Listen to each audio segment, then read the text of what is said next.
Hello everyone. In this video we'll be looking at the chapter motion in a plane. Okay?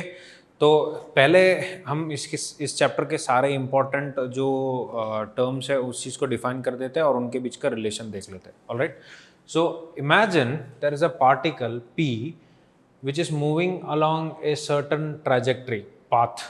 ठीक है, trajectory बोलते हैं या फिर path, and it's moving in space. मतलब उसके x, y and z coordinates जो है वो है x, y and z. Alright, now इसका position vector is the vector that is joining the origin and the particle. ये देख सकते हैं, इसे कहते हैं क्या? Position vector. नाउ दूसरा चीज होगा उसका वेलोसिटी वेक्टर. वो velocity vector will always be tangential to the path. ठीक है, it is very very important कि velocity will be always tangential to the path, while acceleration vector जो है वो कोई भी डायरेक्शन ले सकता है. ठीक है, एंड विल सी कि उसका डायरेक्शन के हिसाब से क्या क्या इफेक्ट आता है. फाइन.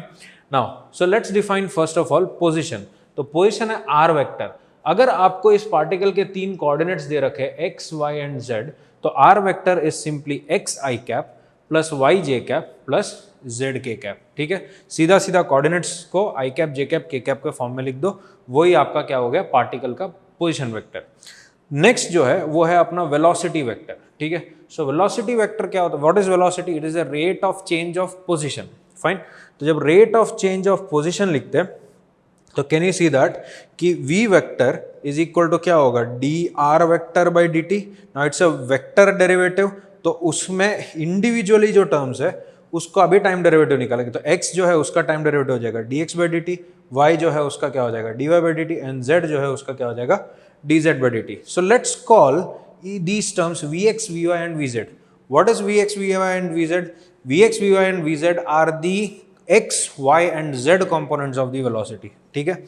Now तो उस अगर ऐसा है तो we can write v vector, velocity vector as vx I cap plus vy j cap plus vz k cap. Just treat it like any other any other vector. Now speed क्या होता है? What do you mean by speed? देखो, speed of a particle is the magnitude of the instantaneous velocity. तो ये velocity vector है, तो इस vector का मैग्नीट्यूड क्या होगा?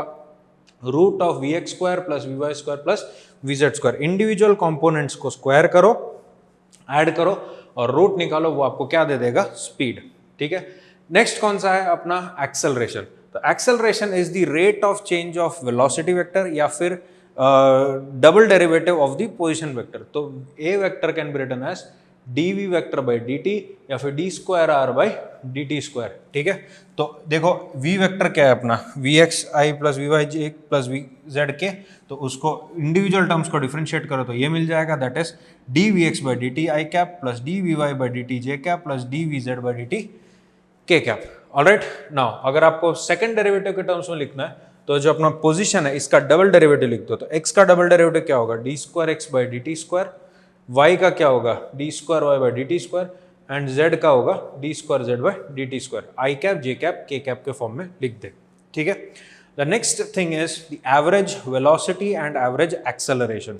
तो average velocity is the total change in position या फिर डिस्प्लेसमेंट बाय टाइम. ठीक है, तो टोटल चेंज इन पोजिशन क्या होगा? Delta R. और वो डेल्टा आर ही क्या होता है? अपना डिस्प्लेसमेंट वेक्टर होता है. ठीक है, तो delta R is the displacement vector. I didn't mention it here, I would suggest you to write it in your notebook कि velocity delta R is also called the displacement vector. Fine. तो delta R by delta T is the average velocity. तो individual terms में total change in X by total time I cap plus total change in Y by total time J cap plus total change in Z by total time K cap. ठीक है. Similarly what is average acceleration? ठीक है, average acceleration is the total change in velocity by total time. Fine. तो total change in velocity is what? Final velocity vector minus initial velocity vector divided by the total time. तो delta V is the change in velocity by change in time, और वो individual terms के में लिख सकते हैं. Delta we x by delta t i cap plus delta we y by delta t j cap plus delta we z by delta t k cap. तो ये हमने सारे इंपॉर्टेंट टर्म्स डिफाइन कर दिए. बस मैंने इधर डिस्प्लेसमेंट नहीं लिखा. आई hope you could write it on your own. Alright, now अब एक सेट ऑफ टर्म्स है जो आपको देखना चाहिए एंड उसका एग्जैक्ट मीनिंग क्या वो मालूम होना चाहिए, तो वो मैंने यहाँ पे लिस्ट आउट कर रखा है। तो first one is D are vector by D T, which is quite simple क्योंकि D are vector by D T was defined as velocity, तो it is simply the velocity vector of the particle, ठीक है। Now if I take a modulus of that, modulus of D are vector by D T, इसका क्या meaning होता है? इसका मतलब ये होता है you are taking the modulus of the velocity vector, और modulus of the velocity vector is simply the speed, instantaneous speed, ठीक है। तो वो हो गया इंस्टेंटेनियस स्पीड। नाउ अगर मैं आर वेक्टर जो है, ये वाला टर्म देखो, what is this, d by D t of modulus of r, you should understand these three are three different quantities.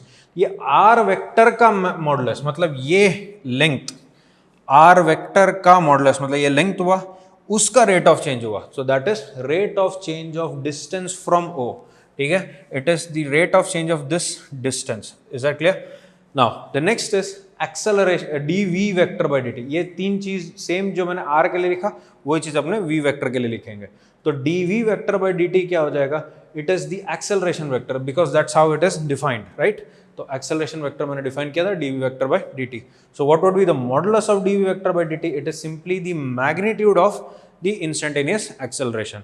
Now if I write d by D t of modulus of V vector, तो d by dt of modulus of v vector क्या होगा? What is modulus of v vector? It is speed. So this simply represents rate of change of speed. All right. So I hope you have understood this particular section. अलग-अलग मैंने physical quantities बताया, and let's see कि if there are more relations between them. Okay. तो next let's look at some more relations between all these quantities v, r and a. ठीक है। तो सबसे पहला जो क्वांटिटी जो रिलेशन दिखाना चाह रहा हूँ, what happens when you integrate velocity with respect to time. तो वेलोसिटी का टाइम के रिस्पेक्ट में आप इंटीग्रेशन करो तो you will get displacement, delta R मिलेगा, which is delta X I cap plus delta Y J cap plus delta Z के cap, ठीक है। Final position vector minus initial position vector, ठीक है। Now if you integrate acceleration with respect to time, you would get what? Change in velocity, और change in velocity क्या रहेगा? Delta we X I cap delta we Y J cap plus delta we Z के cap, fine. ये तो काफ़ी simple सा है, आपने समझ सकते हैं।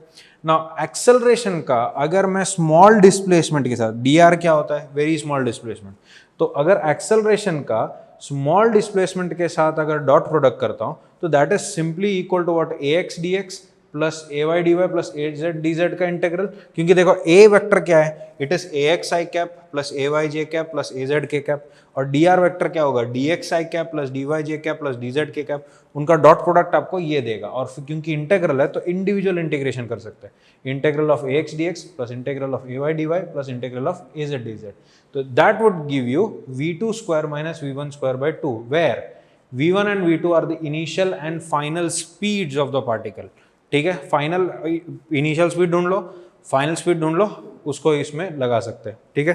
The next thing is what happens when you integrate the modulus of velocity vector. Modulus of velocity vector क्या होता है? स्पीड।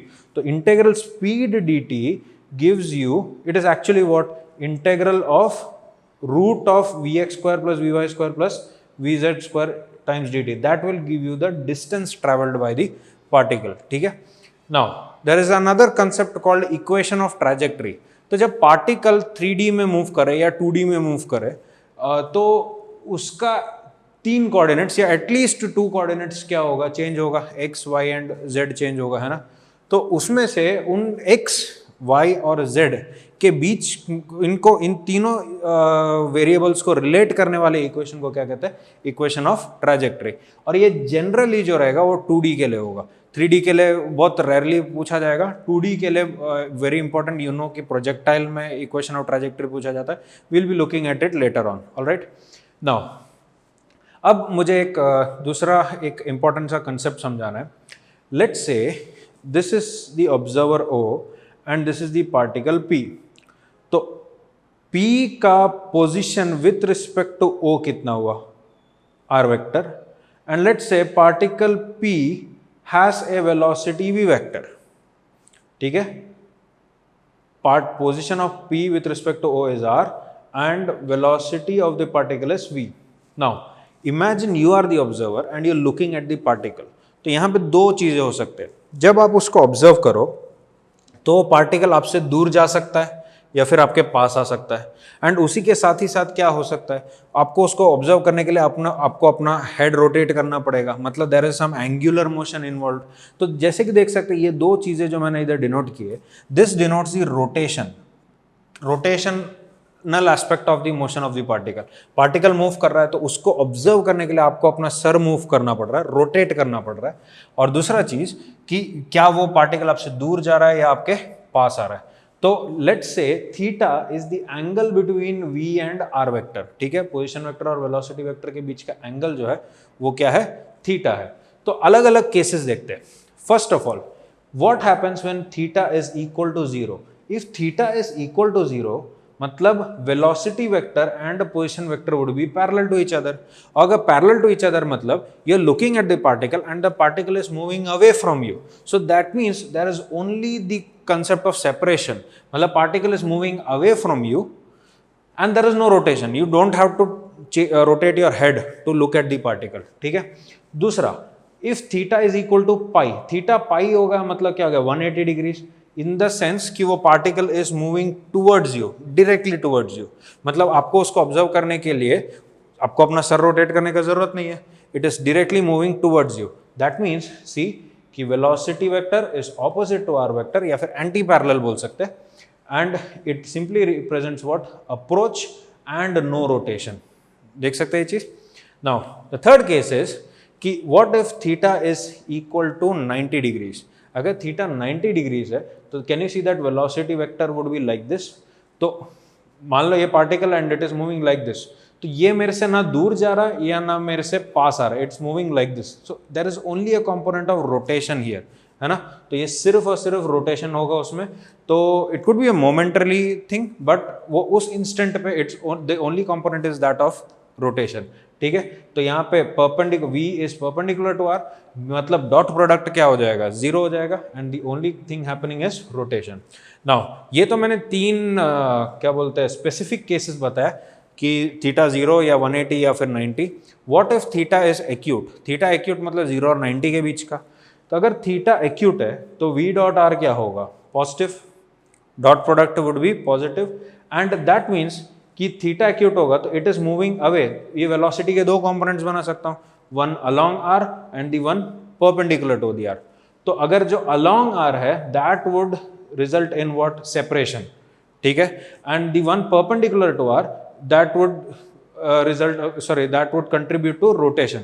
तो separation भी होगा और rotation भी होगा, ठीक है। and if theta is obtuse, अगर थीटा obtuse है मतलब v और r वेक्टर का क्या होगा, dot product would B negative. अगर डॉट प्रोडक्ट नेगेटिव हुआ तो can you see that velocity vector would B like this. it again would have two components, one perpendicular to r, one parallel to r। now this parallel component is towards o, मतलब वो क्या होगा, approach भी हो रहा होगा, it would be like moving like this, है ना, वो मेरे तरफ भी आ रहा है और मुझे उसको देखने के लिए सर घुमाना भी पड़ रहा है, ठीक है। So these are some important cases based on r and v। Now let's look at how is velocity vector and acceleration vector related similarly, okay.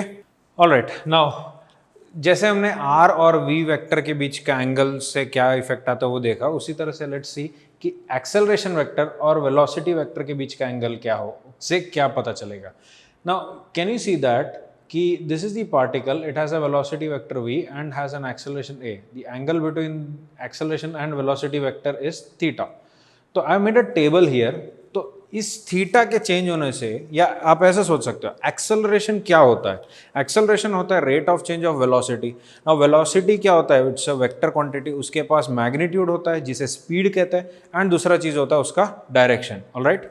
Now तो acceleration vector could either change the speed और it could change the direction और it could change both, ठीक है। तो उसमें किस तरह से इफेक्ट करता है वो देखते हैं, ठीक है।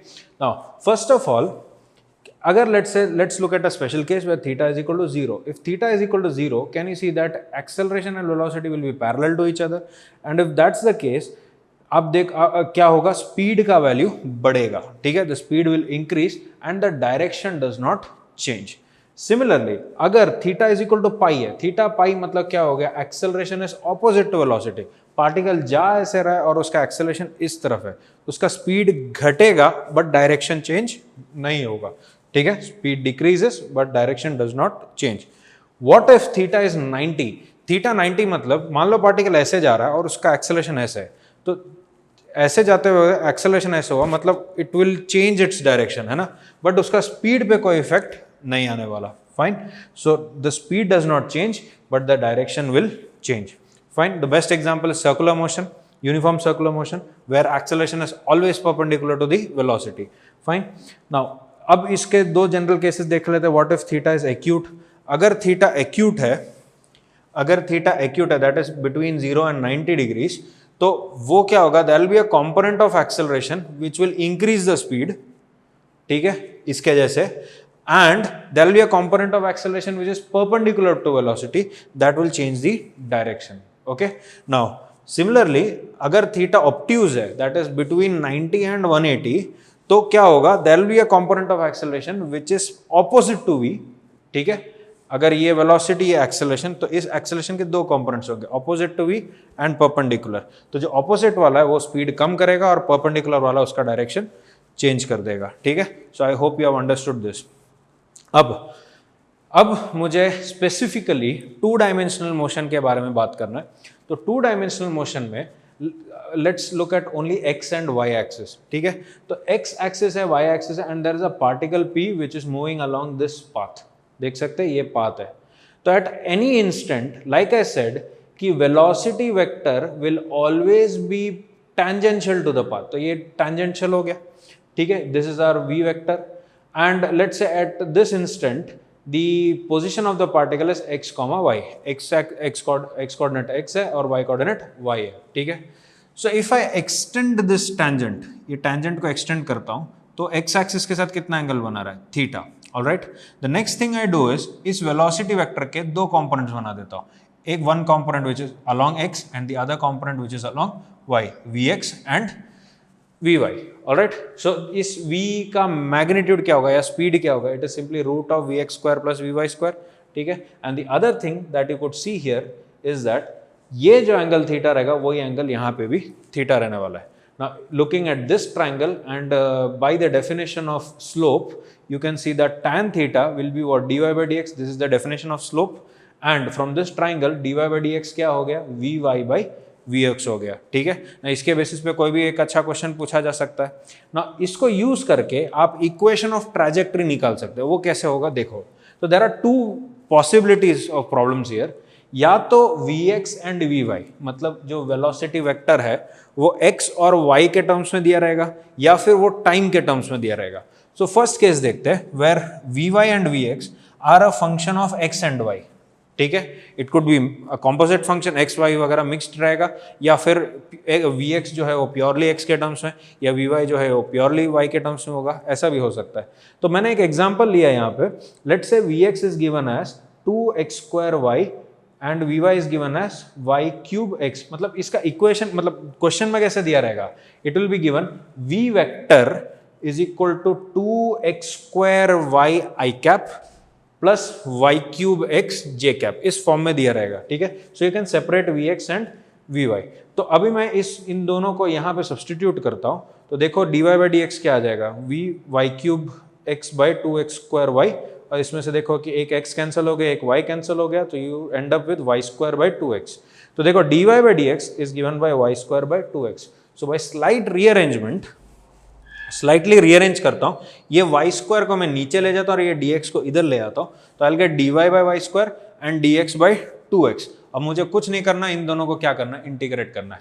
अब प्रॉब्लम में आपको एक सर्टेन लिमिट दिया रहेगा या ऐसा दिया रहेगा कि जब particle will pass through a certain coordinate, let's say 1, 2 ऐसे दे देगा, तो लोअर लिमिट 1, 2 डाल, 1 यहाँ पे और यहाँ पे 2 डाल देना, और यहाँ x और यहाँ पे y लगा देना, and after solving this equation you will gate जो भी आपको इक्वेशन मिलेगा, LHS में y, RHS में x मिलेगा, you could rearrange that however you want, या जैसे ऑप्शन में दिया रहेगा उसके हिसाब से you will get the equation of trajectory, because this certain equation would only contain x and y, ठीक है। So that is a relation between x and y and that is what equation of trajectory is, ठीक है। Now the other possibility is that कि आपको Vy और Vx जो है वो as a function of time दिया जाएगा। एग्जाम्पल, Vx का वैल्यू 3t² एंड Vy का वैल्यू 2t दे दिया, ठीक है। तो ये एक्चुअली क्वेश्चन में कैसे दिया रहेगा कि v vector is equal to 3t² i cap plus 2t j cap, इस तरह से दिया जाएगा। तो उससे अगर आपको इक्वेशन ऑफ ट्रेजेक्टरी निकालना है तो क्या करेंगे, देखो what is Vx, Vx is simply dx by dt, तो dx by dt becomes 3t², slight rearrangement, dx can be written as 3t² dt, देख सकते हैं। And when I integrate this using appropriate limits, बोल देगा, ऐसा दे देगा कि t is equal to 0 पे particle is at this point, तो इधर t इज इक्वल टू 0 और यहाँ पे इनिशियल पोजिशन जो भी है वो दिया रहेगा, एंड ऊपर t और यहाँ पे x, using those limits what you are going to end up with is x as a function of time, मतलब x coordinate as a function of time मिल जाएगा। उसी तरह से अब dy by dt, जैसे Vy है उसको dy by dt ले लो, तो dy by dt is 2t, तो dy by dt is equal to 2t, तो उसको integral dy can be written as integral 2dt, समझ गए। तो इसको भी सॉल्व करने के बाद using appropriate limits you will get y as a function of time. Now you have ended up with two equations, x as a function of time and y as a function of time. तो उसके बीच में दोनों में common चीज क्या है, time. So just eliminate time, if you eliminate time you will end up with an equation which is y as a function of x या x as a function of y, या फिर एक composite function मिल जाएगा जहां पे दोनों x और y रहेंगे।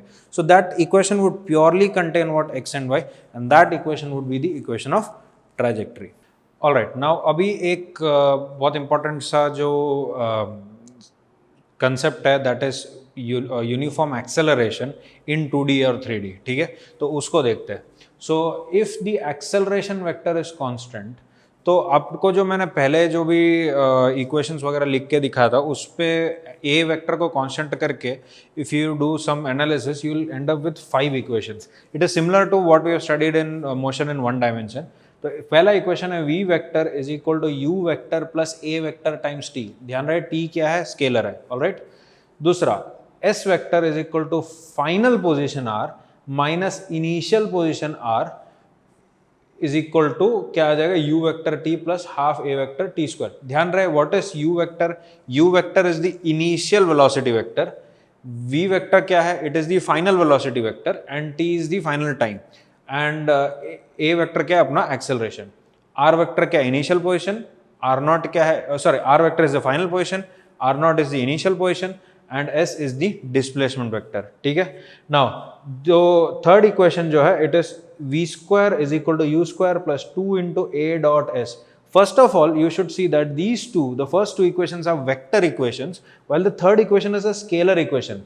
ये जो v और u क्या है, it is the speed. u is the initial speed and v is the final speed. और speed निकालना आता है, individual components को square करके add करके root कर दो, ठीक है। एंड ये a वेक्टर का डिस्प्लेसमेंट वेक्टर के साथ डॉट प्रोडक्ट आ रहा है, ठीक है। Now the fourth equation is, आप इसको इन दोनों को सॉल्व करोगे तो you will get the average velocity which is displacement by time. It is simply final velocity vector plus initial velocity vector divided bye 2, ठीक है। And the last equation which is n displacement in nth second, वो क्या रहेगा, s nth vector is equal to displacement in n seconds minus displacement in n minus 1 seconds, और उसका formula ये आ जाता है u vector plus a vector by 2 into 2n minus 1. This we have done already for 1 dimension, बस वो vector form में आप अगर नोटिस करो तो सिर्फ थर्ड इक्वेशन जो है उसी में मेजर चेंज आ रहा है, वो क्या आ रहा है, इधर डॉट प्रोडक्ट इन्वॉल्व है, ऑलराइट। नाउ इस इक्वेशंस में से जो फर्स्ट टू इक्वेशंस है दे आर वेक्टर इक्वेशंस, ये हालांकि देख सकते हैं फोर्थ और फिफ्थ भी है, but the first two equations are very important क्योंकि इससे आपको फाइनल वेलोसिटी और फाइनल डिस्प्लेसमेंट या कहाँ पे है पार्टिकल वो पता लग जाएगा, ठीक है। तो इसमें अगर let's say that there is a particle at t is equal to 0 it was here and it's moving along this trajectory and उसका एक्सेलरेशन कांस्टेंट है a, ठीक है। तो इसका डिस्प्लेसमेंट क्या हो गया, ये s वेक्टर हो गया, eight t is equal to t it is here, t is equal to 0 it is here, so ये डिस्प्लेसमेंट हो गया। Initial velocity vector is u and final velocity vector is v. So I'm going to draw vector triangles for these two equations, ठीक है। तो vector triangles अपने बना के देखते हैं। तो इधर एक चीज नोटिस करो, ये इक्वेशन में 3 वेक्टर्स इन्वॉल्व है, v vector u vector and a vector into t, this is a vector itself है ना, वेक्टर इंटू स्केलर, तो ये एक वेक्टर हो गया। इसमें भी s vector and look at this one, ut vector, u vector into t और half into T square into A vector, ये भी एक वेक्टर हो गया। तो 3 वेक्टर्स यूज करके आप एक ट्राइंगल्स ड्रॉ कर सकते हैं। तो इससे क्या फायदा होगा देखना। तो फर्स्ट इज अपना v vector is equal to u vector plus a vector into t। तो देखो u vector plus a vector t gives you what, v vector, u plus a vector t gives you v vector. देख सकते हैं इसी triangles में से rearrange किया मैंने। व्हाट आई डिड इज, ये u vector as it is ले आया, ये v वेक्टर इधर एज इट इज मिल गया, और ये a वेक्टर को रीस्केल किया t से मल्टीप्लाई करके। देख सकते हो ये चीज। नाउ हियर आप ज्योमेट्री लगाना, जो भी प्रॉब्लम इन्वॉल्व है, और उसमें you will get the 3 angles θ1, θ2 and θ3। तो इसमें मैंने बस क्या लगा लिया, लामीज थ्योरम लगाया। तो लामीज थ्योरम लगाओगे क्या मिलेगा, at बाय साइन θ1, देखो at by sine θ1 equals v by sine θ2 equals u by sine θ3। ठीक है। सिमिलरली सेकंड इक्वेशन में अगर मैं वेक्टर ट्राइंगल्स ड्रॉ करूं, तो देखो s वेक्टर क्या मिल रहा है, u vector t plus half vector t square. तो ये देखो ये अपना s vector as it is, वो कैसे मिलेगा, इस u वेक्टर को रीस्केल करो, u वेक्टर को डायरेक्शन फिक्स करके टाइम से मल्टीप्लाई कर दिया, देख रहे हो। तो u vector into t plus ये a वेक्टर के साथ t स्क्वायर बाई 2 मल्टीप्लाई किया, देख रहे हो, t स्क्वायर बाई 2 मल्टीप्लाई किया, तो ये भी रीस्केल हो गए। तो u vector t plus half a t square gives you the final displacement, and using geometry you can find phi1, phi2 and phi3, these are the angles in this triangle। मैंने θ1, θ2, θ3 इसलिए नहीं लिखा क्योंकि वो इसके जो एंगल्स है वो मैंने लिख दिया, ठीक है। एंड ये इस सिचुएशन में इसमें अगर लामीज थ्योरम लगाता हूं तो देखो half a t square divided by sine phi1 equals s divided by sine phi2 equals ut divided by sine phi3। Alright, so ये हुआ vector triangles for constant acceleration. इसका एक्चुअल एप्लीकेशन आप देखोगे projectile motion में आएगा। Alright, okay, अब एक नए सेक्शन पे आते हैं, दैट इज प्रोजेक्टाइल मोशन। तो फर्स्ट केस जो अपने देखेंगे that is ground to ground projectile. ठीक है, तो प्रोजेक्टाइल का मतलब क्या होता है, when you project a particle, मतलब इनिशियली एक स्पीड दे दिया, उसके बाद वो किसी फोर्स या फिर फील्ड में वो प्रॉपरली मूव कर रहा है, तो उसका कैसे मोशन होगा वो एनालाइज करते हैं। नाउ अभी जो हम लोग जो पढ़ रहे हैं वो ग्रेविटेशनल फील्ड के बारे में पढ़ रहे हैं। तो हम लोग ग्राउंड टू ग्राउंड प्रोजेक्टाइल मतलब from the ground you throw a particle and it reaches the ground again. Alright, तो दिस इज द सिचुएशन, पूरी तरह से देखते हैं, एनालाइज करते हैं। This is the ground, this is the point of projection, और मैंने पॉइंट ऑफ प्रोजेक्शन को क्या ले लिया है, ओरिजिन। हॉरिजॉन्टल को x ले लिया, वर्टिकल को y ले लिया, एंड वी नो दैट कि gravity is acting downwards, g से डाउनवर्ड्स एक्ट कर रहा है। ठीक है, सो this is the trajectory of the particle, can you see this, ये इस तरह से मूव कर रहा है। फाइन, तो ऐसे मूव करेगा। अभी इसको किस स्पीड से फेंका गया, u स्पीड से फेंका गया एट एन एंगल थीटा। धीरे धीरे जैसे ही वो ऊपर जाते रहेगा, what will you observe, you will observe that कि ये जो इसका वेलोसिटी स्पीड जो है वो भी कम होगा, एंड इसका एंगल भी धीरे धीरे कम होते जाएगा। Let's say at certain time t is equal to t, उसका स्पीड है v और उसका एंगल विद द हॉरिजॉन्टल है alpha, and after some time it will become horizontal and then it will start going down, है ना। यहाँ से यहाँ तक वो क्या कर रहा था, ऊपर जा रहा था, और यहाँ से नीचे जाने के लिए वो क्या हो रहा है, नीचे जा रहा था। ठीक है, तो वो जब नीचे जा रहा है तो after some time t, let's say again वो सेम स्पीड अटेन करेगा with the same angle alpha but downwards के साथ, and then it strikes the ground, and when it strikes the ground it will strike the ground with the same speed u।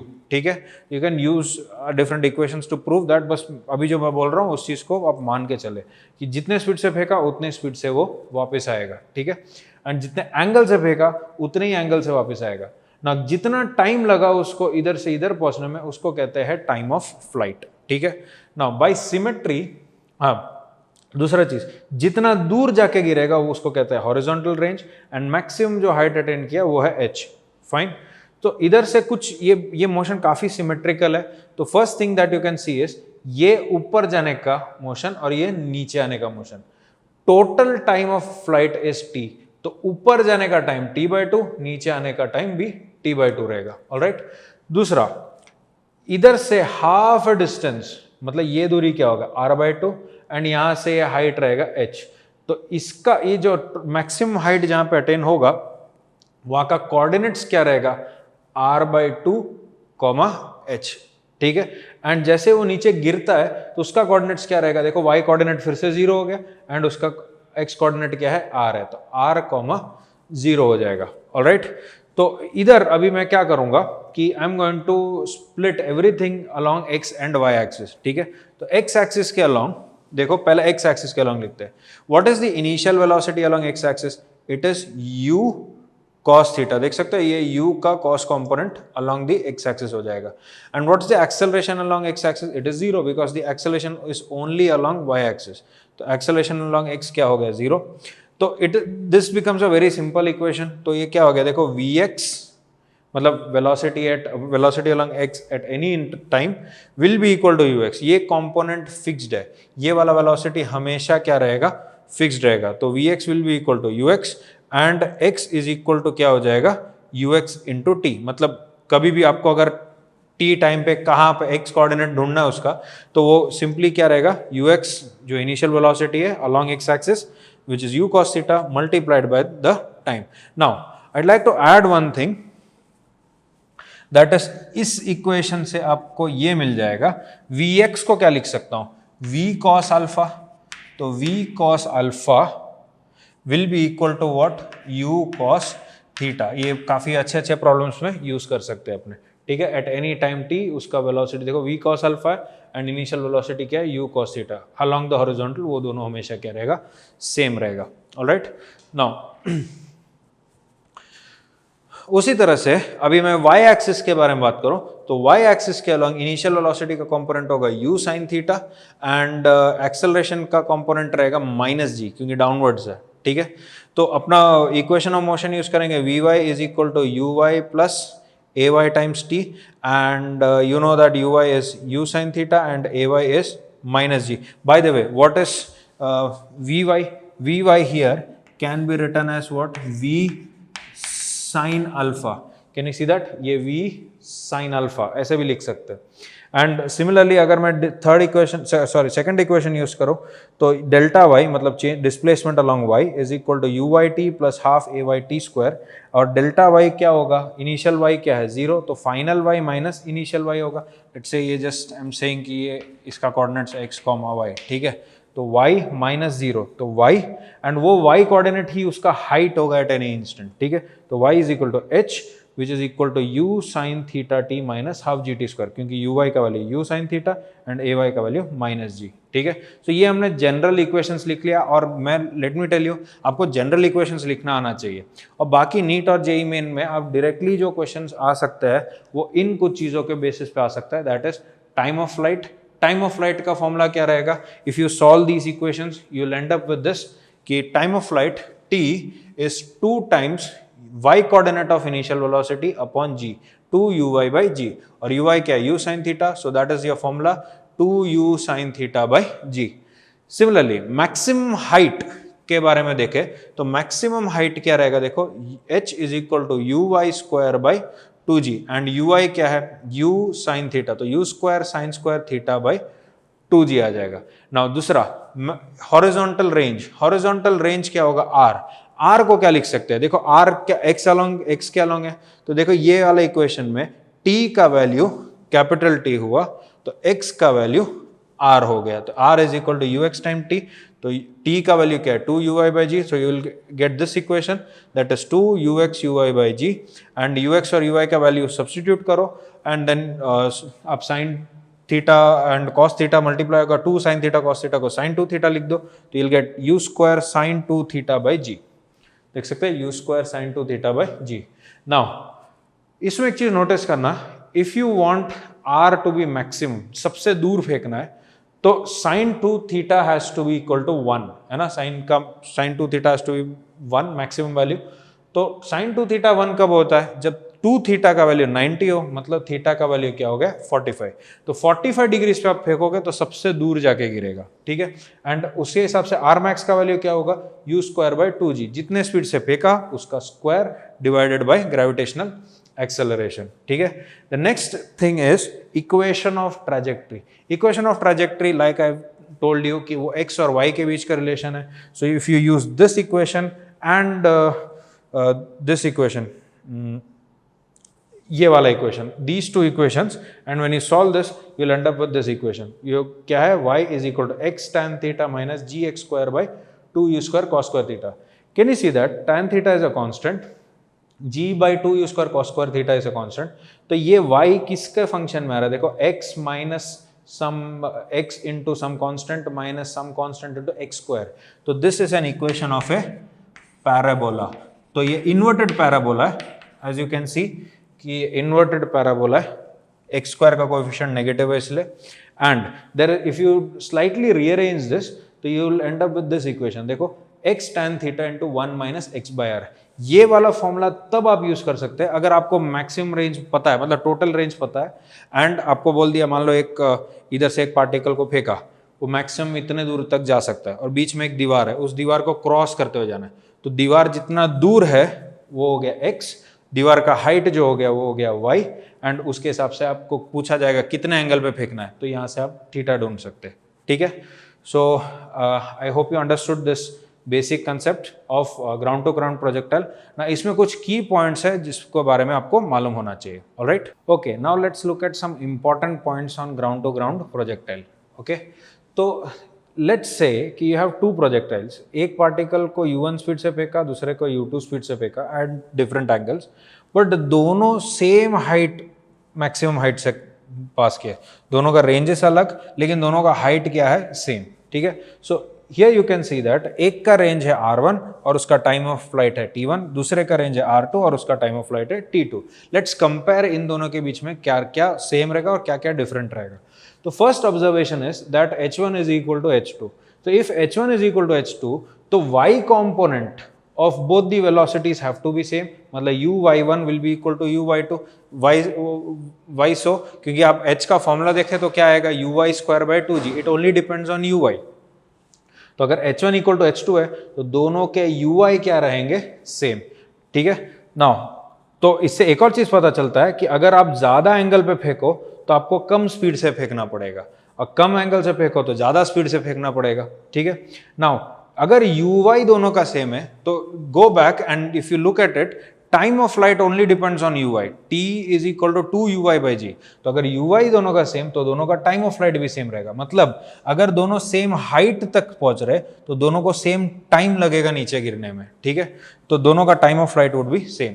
Now from this diagram you can clearly see that range of 1 is less than range of 2, that is r2 greater than r1. तो that means and दूसरा एक और चीज क्या, दोनों का time of flight क्या है? सेम. और रेंज का फॉर्मूला क्या होता है? ux into T. अगर t सेम है और रेंज अलग है तो ux अलग अलग होगा, तो दोनों का ux अलग अलग है. देख सकते हैं कि r2 greater than r1, that means ux of 2 has to be greater than ux of 1. And if ux of 2 is greater than ux of 1 and uy दोनों का सेम है, मतलब ओवरऑल स्पीड किसका ज्यादा होगा? 2 का. ज्यादा दूर फेंक रहे हो इसलिए ज्यादा स्पीड से u2 is greater then u1. ठीक है. So I hope you have understood the condition where two projectiles have the same height. ठीक है. Now next condition is if two projectiles have the same range. तो उसका condition एक simple सा है. If you do look at it mathematically, तो range का formula क्या होता है? u square sine 2 theta by जी. और साइन 2 थीटा को क्या लिख सकते हैं? 2 sine theta cos theta by g. अगर मैं थीटा को 90 माइनस थीटा से रिप्लेस करो तो साइन थीटा कॉस थीटा बन जाएगा और कॉस थीटा साइन थीटा बन जाएगा. प्रोडक्ट तो सेम ही रहेगा. मतलब अगर आप कॉम्प्लीमेंट्री एंगल से फेंको, for example 30 and 60 degree, 30 degree पे फेंको सेम स्पीड, एक सर्टन स्पीड से वो एक सर्टन दूरी पे जाके गिरेगा, और 60 डिग्री पे भी फेंको, मतलब 90 माइनस 30 हो गया, तो भी वो उतने ही दूरी पे जाके गिरेगा, विद प्रोवाइडेड सेम स्पीड से आप फेंक रहे हो. तो ये दोनों projectiles would have the same range. But can you see that कि एक का हाइट कम, दूसरे का हाइट क्या रहेगा? ज्यादा. तो फर्स्ट ऑफ ऑल दोनों का रेंज सेम है, r1 equals r2 which will be equal to simply what? u square sine 2 theta by जी. और थीटा किसके साथ एंगल है? हॉरिजॉन्टल के साथ एंगल है of the first one. And it doesn't matter, आप अगर इसके साथ भी लगा के करो, इसको 90 माइनस थीटा लगा के करो, so also you will get the same result. Now इधर अब height of h1, height of 1 and height of 2 का फॉर्मूला देखें तो h1 क्या रहेगा? u square sine square of the angle of projection which is theta by 2g, and h2 would be u square sin square of angle of projection. इसका angle of projection क्या 90 minus theta है और sign of 90 minus theta क्या हो गया cos theta, तो इसलिए you square cos square theta by 2g. अगर आप इन तीनों टर्म्स को अगर आप कंपेयर करो तो you'll end up with this formula which is range will be equal to 4 times root of h1 into h2. तो आपसे ऐसा पूछा जा सकता है कि दो प्रोजेक्टाइल्स है सेम रेंज तक पहुंच रहा है एंड एक का हाइट h है और रेंज दे दिया तो दूसरे का हाइट पूछ लिया जाएगा. तो आपको ज़्यादा कैलकुलेशन नहीं करना, सीधा h1 दिया है r दिया तो आप सीधा सीधा दूसरे का h2 ढूंढ सकते हैं. ठीक है. Now the other type of problem that you could encounter is कि आपसे ये बोला जाएगा कि एक पार्टिकल है उसको इतने स्पीड से फेंका, इतने एंगल से फेंका एंड दे आस्क यू कि इतना हाइट पहुंचने में कितना टाइम लगा या कितने दूरी पे. लेट्स से फॉर एग्जांपल एक particle is throne with certain speed and eight a certain angle and they ask you कि 10 मीटर का हाइट कितने दूरी पे और कितने समय पे अटेंड करता है. तो वो समझने के लिए first of all look at this. अगर एक प्रोजेक्टाइल है तो वो एक सर्टेन मैक्सिमम हाइट क्रॉस करके एक मैक्सिमम दूरी तक गिरेगा, रेंज r दूरी तक गिरेगा. तो it has a maximum height और जो आपसे पूछा गया हाइट है वो h है. बहुत ही लॉजिकल सा चीज है कि अगर मैक्सिमम वो 6 मीटर तक जा सकता है हाइट पे तो आपसे 10 मीटर कितने टाइम में पहुंचेगा वो नहीं पूछेगा. अगर वो पूछ ले तो there is no certain answer to this, है कि नहीं. और अगर लेकिन आपसे ये बोला जाए कि मैक्सिमम अपने आपको पता है कि 6 मीटर हाइट तक उठ जा सकता है और आपसे पूछा जाए कि 4 मीटर कब होगा तो 4 मीटर 2 टाइम पे होगा, एक जाते समय और एक आते समय. और आपसे अगर क्वेश्चन में यही पूछा गया कि 6 मीटर कितना टाइम पे होगा तो एक ही पॉसिबल वैल्यू है, जब जाएगा जो टॉप मोस्ट पॉइंट पे पहुंचा वही टाइम और वही दूरी होगा. तो you can categorise this into 3 cases. The first case is the given height, जो आपसे पूछा गया इतना हाइट अटेन कब होगा और कहाँ होगा, it is less than the maximum height.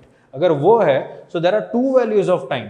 Let's say एक टी डैश है, मतलब इधर से इधर जाने का टाइम टी डैश और total time of flight t है. तो by symmetry you can see that if this is t dash this has to be t minus t dash, क्योंकि यहां से यहां पे भी t डैश टाइम लगेगा.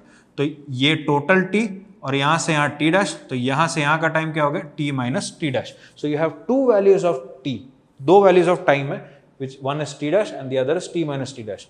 The other is 2 values of x, मतलब कहां पे वो उतना हाइट पे पहुंचा. तो एक x डैश हो गया. अगर ये x डैश है तो by symmetry this has to be x dash and ये टोटल r है तो ये क्या होगा r minus x dash. So you have 2 values of x which is x dash and r minus x dash. अब अगर जो हाइट गिवन है it is equal to the h, है ना, तो अगर in that case there is only 1 value of time and 1 value of x.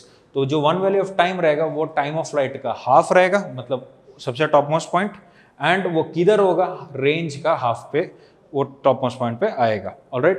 And if जो given height है it is greater than the maximum height so there is no possible value, वो कभी वो height attain ही नहीं करने वाला. तो there is no values of t और x. अगर आप प्रॉपर कैलकुलेशन, मैथमेटिकल कैलकुलेशन भी करोगे तो you might and up with a quadratic equation and that quadratic equation will yield no real roots. ठीक है.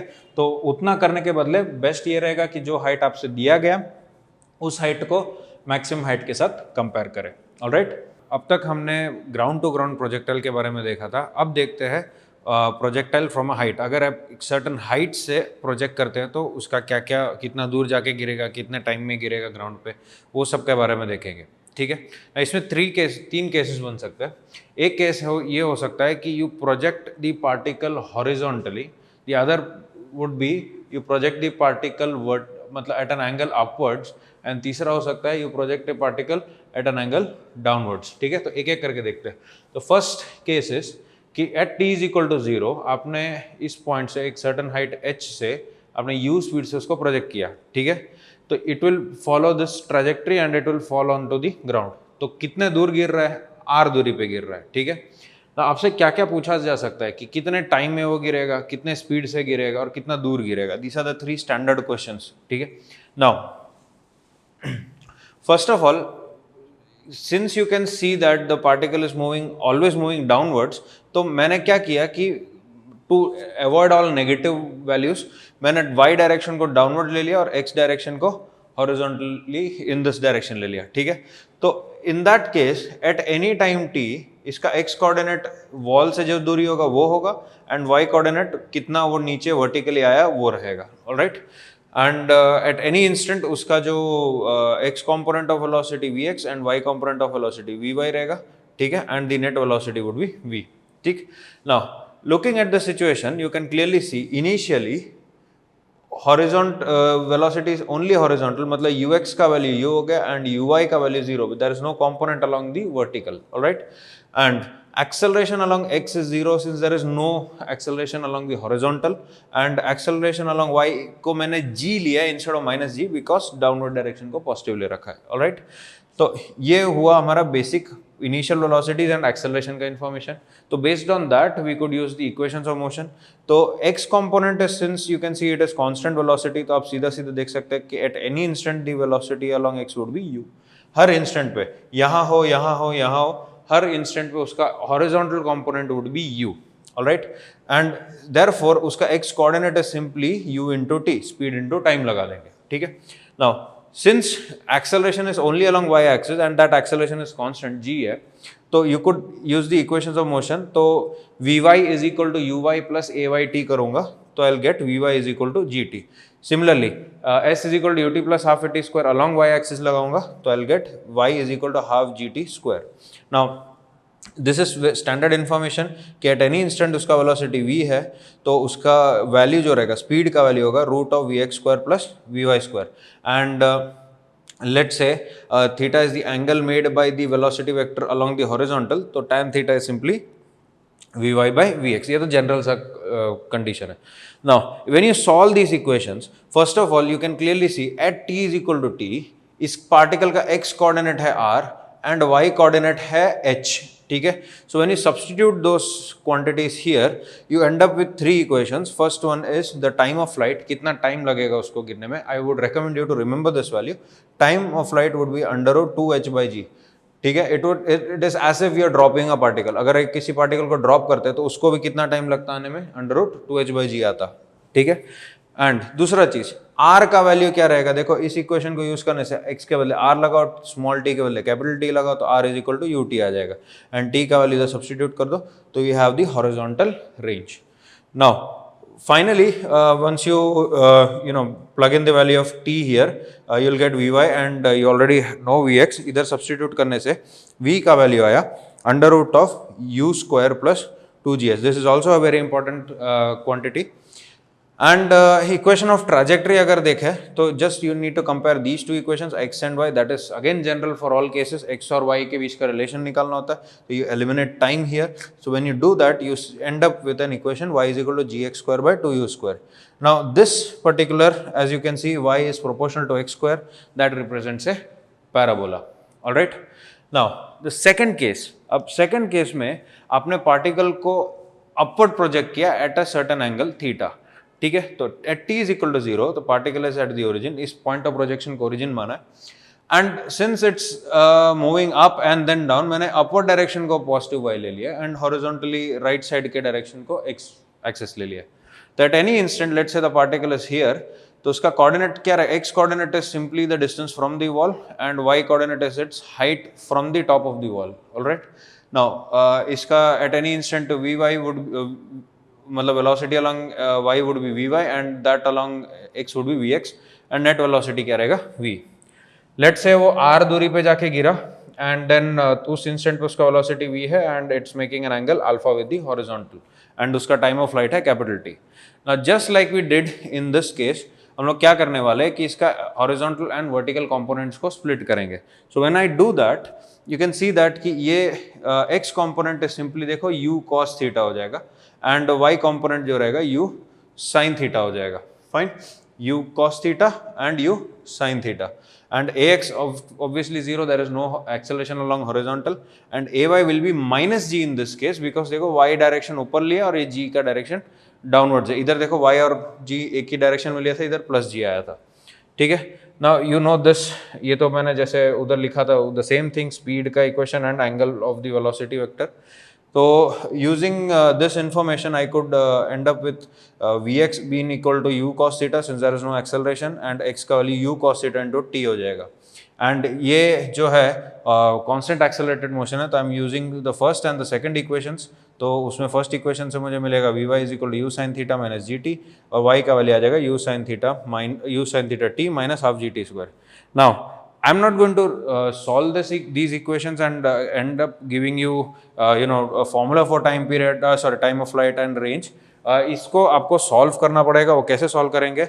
The information that you need to plug in is कि at t is equal to capital T, x का value है r, मतलब इधर x का value r हो जाएगा और ये t का वैल्यू कैपिटल T हो जाएगा, एंड y का वैल्यू जो है वो माइनस h होगा. ठीक है, जब ये यहाँ गिरेगा, इधर इसका देख रहे हो ऊपर की तरफ पॉजिटिव, तो नीचे कितना आया माइनस एच. ठीक है, तो ये माइनस एच होगा.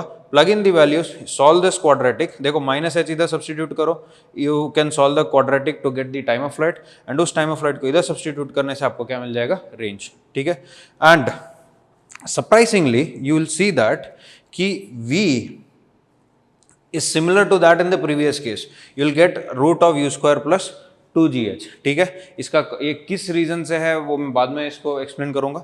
And again when you find the equation of trajectory, you will end up with this one. This is similar to the ground to ground projectile, because एक तरह से देखे तो इधर से अगर आप देखो तो it is similar to ground projectile, इधर से इधर तक का. उसके बाद बस it has more path to move downwards, that's the only difference. ठीक है, so that is the second case.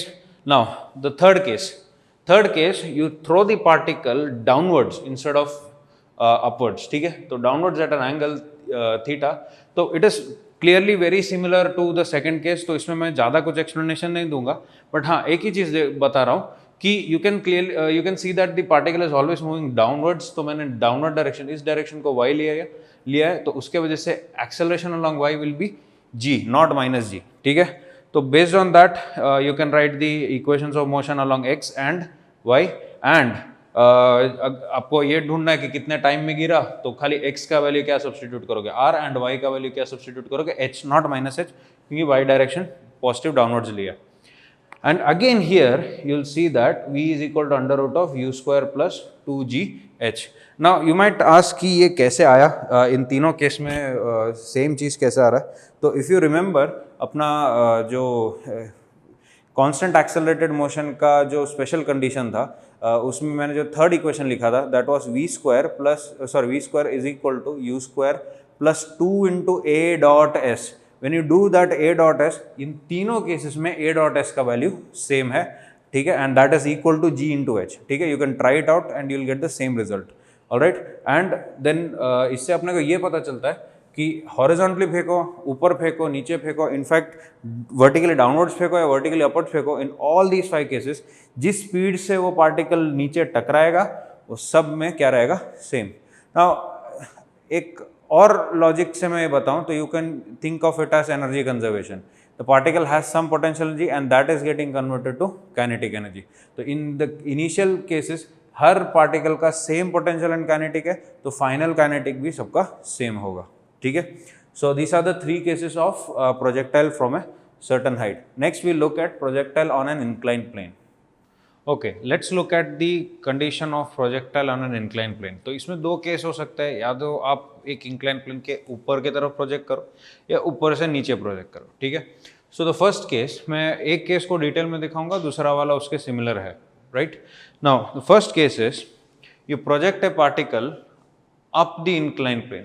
ये horizontal line है और ये inclined plane है, and the angle of inclination is alpha, and you have a particle at t is equal to 0. You project it with a speed u at an angle theta with the inclined plane, not with the horizontal, but with the inclined plane. All right, and at t is equal to t, it strikes the ground with strikes the plane with a speed v, and at a distance r, range पे. ठीक है, generally आपको इस पे range का question पूछा जाएगा. ठीक है, so let's see how to solve this. Now first of all इस हम लोग को एक x and y coordinate select करना चाहिए. तो in this particular scenario I believe that it is better if we take the incline plane up the incline plane direction as positive x and perpendicular to the incline plane as positive y. ठीक है, you would see that कि मैं इस particular case में कोई solid formula नहीं derive कर रहा. What I am trying to tell you here is कि प्रोजेक्टाइल के क्वेश्चंस को अप्रोच कैसे करते हैं. You need to break it down into components, वो वाला ही देखेंगे अपने. ठीक है ना. सो यू के दो कंपोनेंट्स बना सकते हो, वन अलोंग द प्लेन देख सकते हैं and one perpendicular to the plane. तो ये यू एक्स हो गया, ये यू वाई हो गया. तो यू एक्स का value u cos theta and u y का value u sine theta. Alright. Similarly gravity के दो कंपोनेंट्स बन सकते हैं, one perpendicular to the plane and other parallel to the plane. ठीक है. Now you can clearly see that both these accelerations are opposite to y and x ना. तो ए x और ए वाई दोनों क्या हो जाएगा, देखो एक माइनस जी साइन अल्फा और minus g cos alpha. Now you can clearly see along x axis and along y axis दोनों के along क्या रह रहा है, constant accelerated motion है. तो you have to use the three equations of motion and solve whatever is necessary and you can find it out. Now अगर अब मैं आपको एक simple सा easy करने के लिए एक चीज़ बोल दूँ, at t is equal to 0 you can clearly see that y coordinate is 0 इसका. at t is equal to t, y coordinate 0. तो y का जो भी इक्वेशन है उसको 0 करके you can find the time of flight. ठीक है. So once you have the time of flight, वो time of flight को x के इक्वेशन में सब्स्टिट्यूट करो, you can find the value of r. So this is how you should be solving it. Now I'll show you two more methods. Now this is the vector triangle method. अब हमें पता है कि this is a constant accelerated motion, so you could use the vector triangle method. So what is the equation that you could write here? You could write that कि s vector is equal to u vector t plus half g vector t square है ना. तो इसमें u को t से multiply करूंगा तो you can see that कि ये जो u वेक्टर है उसको मैंने रीस्केल कर दिया है. उसके बाद g वेक्टर को हाफ इंटू टी स्क्वायर से मल्टीप्लाई करूंगा तो देख सकते हैं कि ये वर्टिकली डाउनवर्ड जाए and it has to these two vectors have to the sum of these two vectors have to touch the incline plane because वो नीचे नहीं जा सकता. तो ये अपना रेंज हो गया. So you can see a triangle here. Now by geometry you can see that ये angle theta it's already given to you, ये एंगल अल्फा है यहाँ पे. So if this is alpha this becomes 90 plus alpha and this becomes 90 minus theta plus alpha. ठीक है. Use simple geometry to find that. All you need to do is use the Lami's theorem in this triangle. So you will have ut by sine of 90 plus alpha, ut plus sine of divided by sine of 90 plus alpha equals half gt square divided by sine theta equals r divided by sine of 90 minus theta plus alpha. इसको आप cos में convert कर लीजिए and you can find easily. एक equation से आप t इन दोनों को कंपेयर करो तो t मिल जाएगा और इन दोनों को कंपेयर करने से आपको r मिल जाएगा. ठीक है. Now there is one more way you could solve it. That is कि we would imagine that this is not exactly inclined plane projectile but कि वो horizontal projectile ही है. मतलब कि मैं horizontally x and y ले लेता हूँ तो g जो रहेगा वो ay जो रहेगा वो माइनस जी रहेगा. ठीक है. No problem there. एंड देखो ये पार्टिकल इधर से जाके t is equal to t पे यहाँ पे टकरा रहा है एट अ डिस्टेंस r है ना. Can you see that this is the x coordinate and this becomes the y coordinate. So the angle of projection of the horizontal projectile, we are imagining it as horizontal projectile, that would be theta plus alpha. तो theta plus alpha लेके चलेंगे. ठीक है. Now from this triangle, can you see this triangle? From this triangle I could say tan alpha is equal to y by x. देख सकते हो y by x हो गया. और y को क्या लिख सकते हैं? u sin theta plus alpha into t, मतलब u sin theta t minus half G T square होता है और angle of projection theta plus alpha है और t का कैपिटल T पुट कर दूंगा और ये half G T square minus है क्योंकि डाउनवर्ड्स है जी. एंड x का वैल्यू क्या रहेगा? u cos theta into T होता है और theta in this case is theta plus alpha. तो इसको सॉल्व करने से you know the value of alpha, you know everything else, you can easily find the value of t. ठीक है. And t का वैल्यू आप x के equation में सब्स्टिट्यूट करोगे, you can clearly get the value of sorry x is equal to इसमें substitute करोगे तो आपको u मिल जाएगा, सॉरी आपको x मिल जाएगा. एंड x का वैल्यू देखो रेंज क्या हो गया from this triangle again. You could either find y और यू कुड फाइंड x. तो अगर x आपने ढूंढ लिया तो x सेक अल्फा हो जाएगा और y आपने ढूंढा है तो y कोसेक अल्फा हो जाएगा.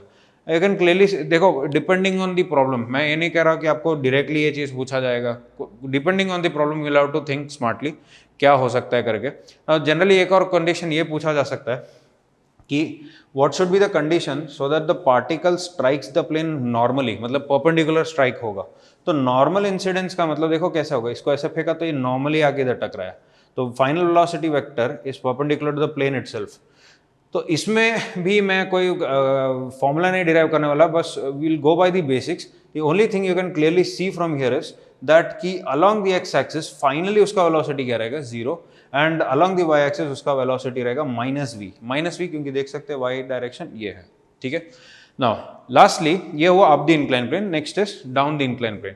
Now down the incline plane is very similar to this one. आपको सेम मैं फर्स्ट अप्रोच ही बताने जा रहा हूँ इसमें। तो फर्स्ट अप्रोच में क्या करेंगे, देखो इस बार डाउन द इंक्लाइन प्लेन का डायरेक्शन को x लेंगे और परपेंडिकुलर टू इट को y लेंगे। तो let's just right u and a along both the axis।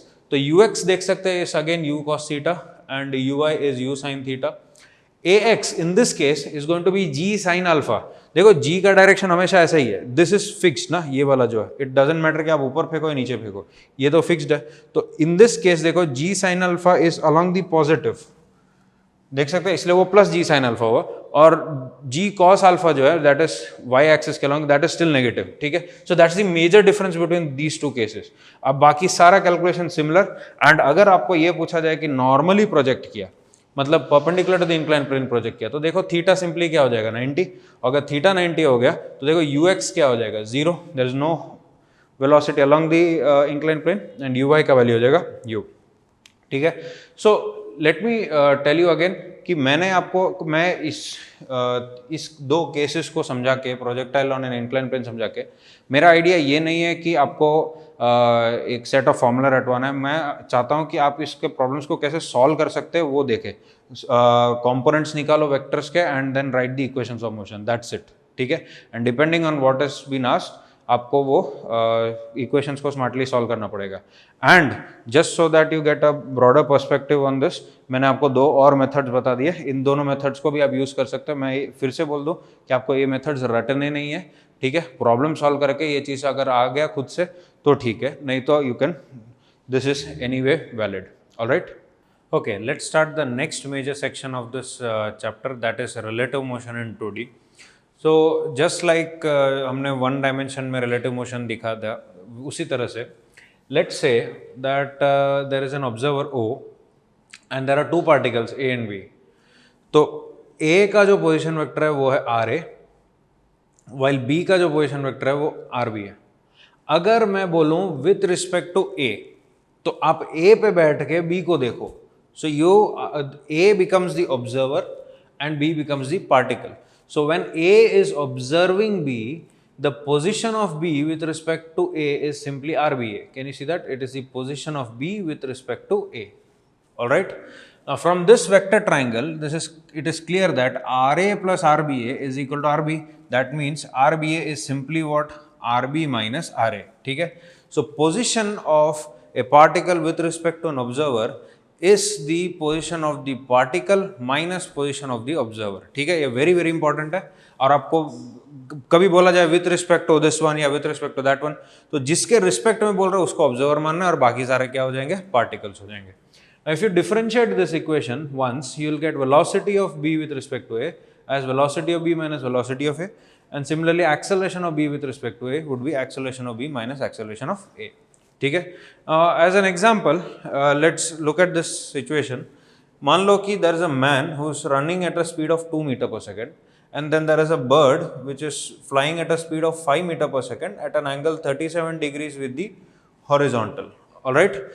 सो इसका अगर मैं बोलूँ कि find the velocity of the bird with respect to man, तो सबसे पहले दोनों वेलोसिटीज को क्या कर लो, आप कंपोनेंट्स में डिवाइड कर लो and write it in terms of i cap and j cap.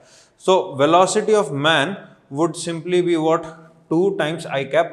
By the way, I have taken this direction as positive x and the upward direction as positive y.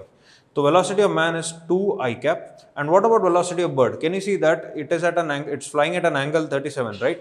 So I could write 5 cos 37 I cap plus 5 sin 37 j cap. So what is 5 cos 37? It is 4. And 5 sin 37 is 3, ठीक है। So now with respect to man, what's the velocity of the bird with respect to man? It is going to be velocity of bird minus the velocity of man, ठीक है, because here the bird is the particle and man is the observer, Alright, so when you find the difference, you can clearly see 4 minus 2, 2i cap होगा और 3j as it is हो जाएगा. So what's the velocity of the bird with respect to man? 2i plus 3j. And if I ask you what's the speed of the bird with respect to man, तो all you need to do is find the magnitude of this one. तो इसका magnitude ढूंढोगे तो क्या आएगा? 2 square plus 3 square का root आ जाएगा. Alright, okay. Now let's say you have two particles A and B separated by a certain distance r. ठीक है, they separated by certain distance r and a का velocity vector ऐसा है, b का velocity vector ऐसा है. I am just giving you a general case. Now I want to find the minimum distance between a and b. What is the minimum distance between a and b? Can you see that these two particles are moving towards each other, है ना? These two particles are moving towards each other and there are two possibilities here.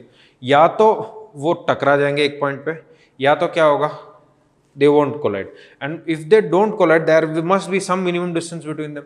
तो ये calculate करना सब बहुत आसान हो जाता है if you do this with respect to one of the particles. So let's say with respect to A. So when I say with respect to A, तो A becomes the observer while B is the particle. तो A के respect में B का velocity क्या रहेगा? VBA. Now what is VBA? Velocity of B minus velocity of A. So see, ये VB vector को मैंने as it is draw कर लिया, देख सकते हैं as it is draw कर दिया. Minus VA is simply the flipped vector of this one, है ना? इसको फ्लिप कर दिया, देखो VA है, इसको माइनस VA कर दिया. तो VB vector plus minus VA gives me what? VBA vector. तो इसका मतलब ये हुआ कि A के रेस्पेक्ट में B will be moving along VBA. देख रहे हो, इस लाइन के लॉन्ग जा रहा होगा. So that is the path of B with respect to A. तो A के लिए B सबसे क्लोजेस्ट कब रहेगा? When you drop a perpendicular from A on to the path. तो when I drop that perpendicular, this distance d is that minimum distance, all right? तो ये d distance हो गया उसका minimum distance. and ये distance कितना रहेगा? देखो let's say कि ये जो angle दिख रहा है ना, initially the line joining them के साथ VBA is making an angle theta. You can use, देखो एग्जाम पॉइंट ऑफ व्यू से they will give you very simple cases जहाँ पे this calculation of theta would be very simple, बहुत ही easy geometry से आपको मिल जाएगा, ठीक है? तो here this is r and this is theta, so can you see that d is simply r sin theta, ठीक है? and if they ask you what is the time taken for the particle to reach this point, so all you need to find is this distance. Now I haven't written it here, but this distance is simply, can you see that, r cos theta, and r cos theta is the distance divided by speed will be VBA, all right?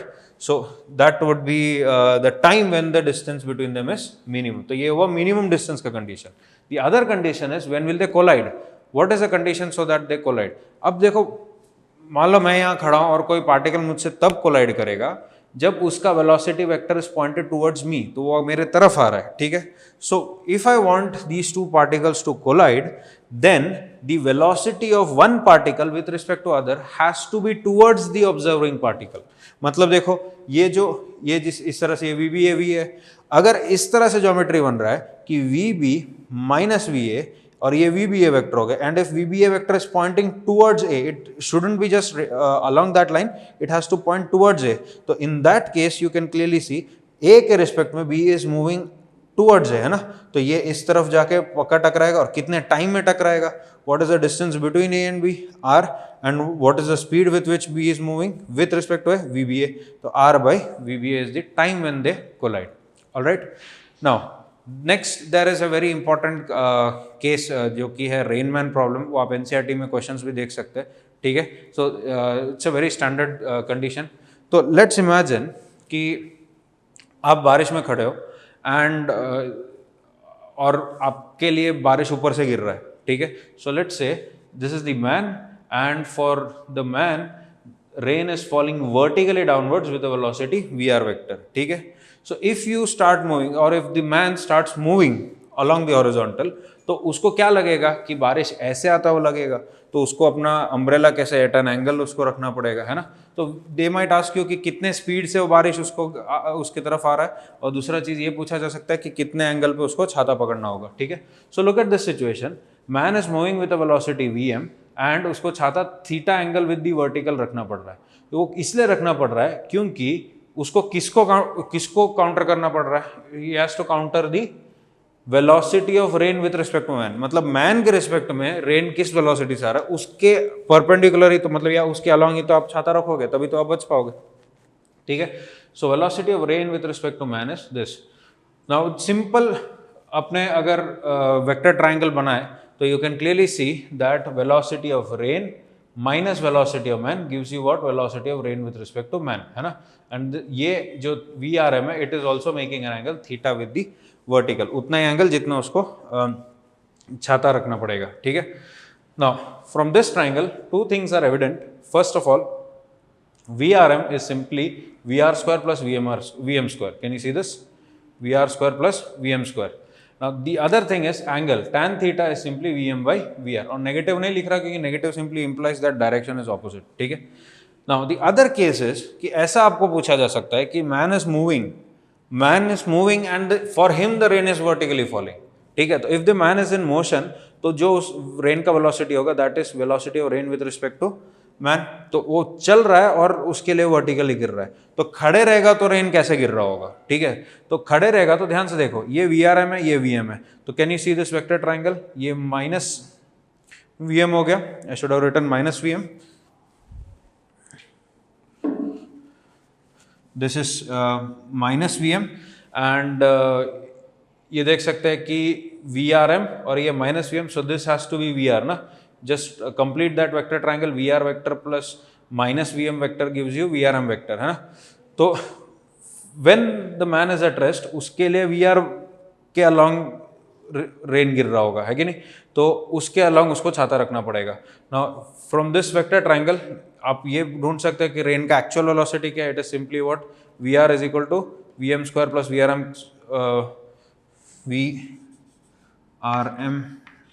का square and tan theta would be simply VM by VRM, ठीक है। So I guess this is quite simple, काफ़ी clear होगा। And अभी देखो इसको complicated versions में क्या होगा कि आदमी खुद इंक्लाइन प्लेन पे चल रहा होगा एंड उसके लिए रेन वर्टिकली गिर रहा है, ऐसा कुछ भी करना है तो आपको, अगर मैन चल रहा है, if the man is moving and उसके लिए जो रेन जिस तरह डायरेक्शन से आ रहा है that is velocity of rain with respect to man, और अगर मैन रेस्ट पे है तो ग्राउंड और मैन एक ही ऑब्जर्वर फ्रेम हो गया एंड जिस डायरेक्शन में एक्चुअली रेन गिर रहा है वो VR वेक्टर हो जाएगा, ठीक है। ऑलराइट, नेक्स्ट टाइप का प्रॉब्लम है रिवर बोट प्रॉब्लम या फिर एयरप्लेन विंड प्रॉब्लम्स, ठीक है। तो रिवर बोट और airplane winds are basically the same concept, तो मैं सिर्फ एक एक्सप्लेन करूंगा एंड आई विल रिलेट कि ये दोनों कैसे एक दिया तो दूसरे को कैसे कैलकुलेट कर सकते हैं। तो I will focus mainly on river boat problems, ठीक है। सो लेट्स से कि you have a river of width D and that river is flowing with a velocity VR, ठीक है। उसमें जो पानी है वो it is flowing with a velocity VR. Now it might be given to you कि a boat or a man for example could swim या फिर boat could move on still water या फिर on a lake with a certain speed. So that speed is simply the velocity of the boat with respect to the water, मतलब with respect to the river होगा। इसको ऐसे imagine करना है कि boat river में मूव कर रहा है, मतलब पानी में मूव कर रहा है and river basically means motion of the water, okay. Now तो लेट्स से कि बोट जो है it starts moving perpendicular to the river, तो when it starts moving perpendicular to the river you don't expect the boat to actually reach the opposite end. वो river देखो, boat ऐसे जाना चाह रहा है, रिवर उसको ऐसे धक्का दे रहा है, तो इट विल ड्रिफ्ट, है ना।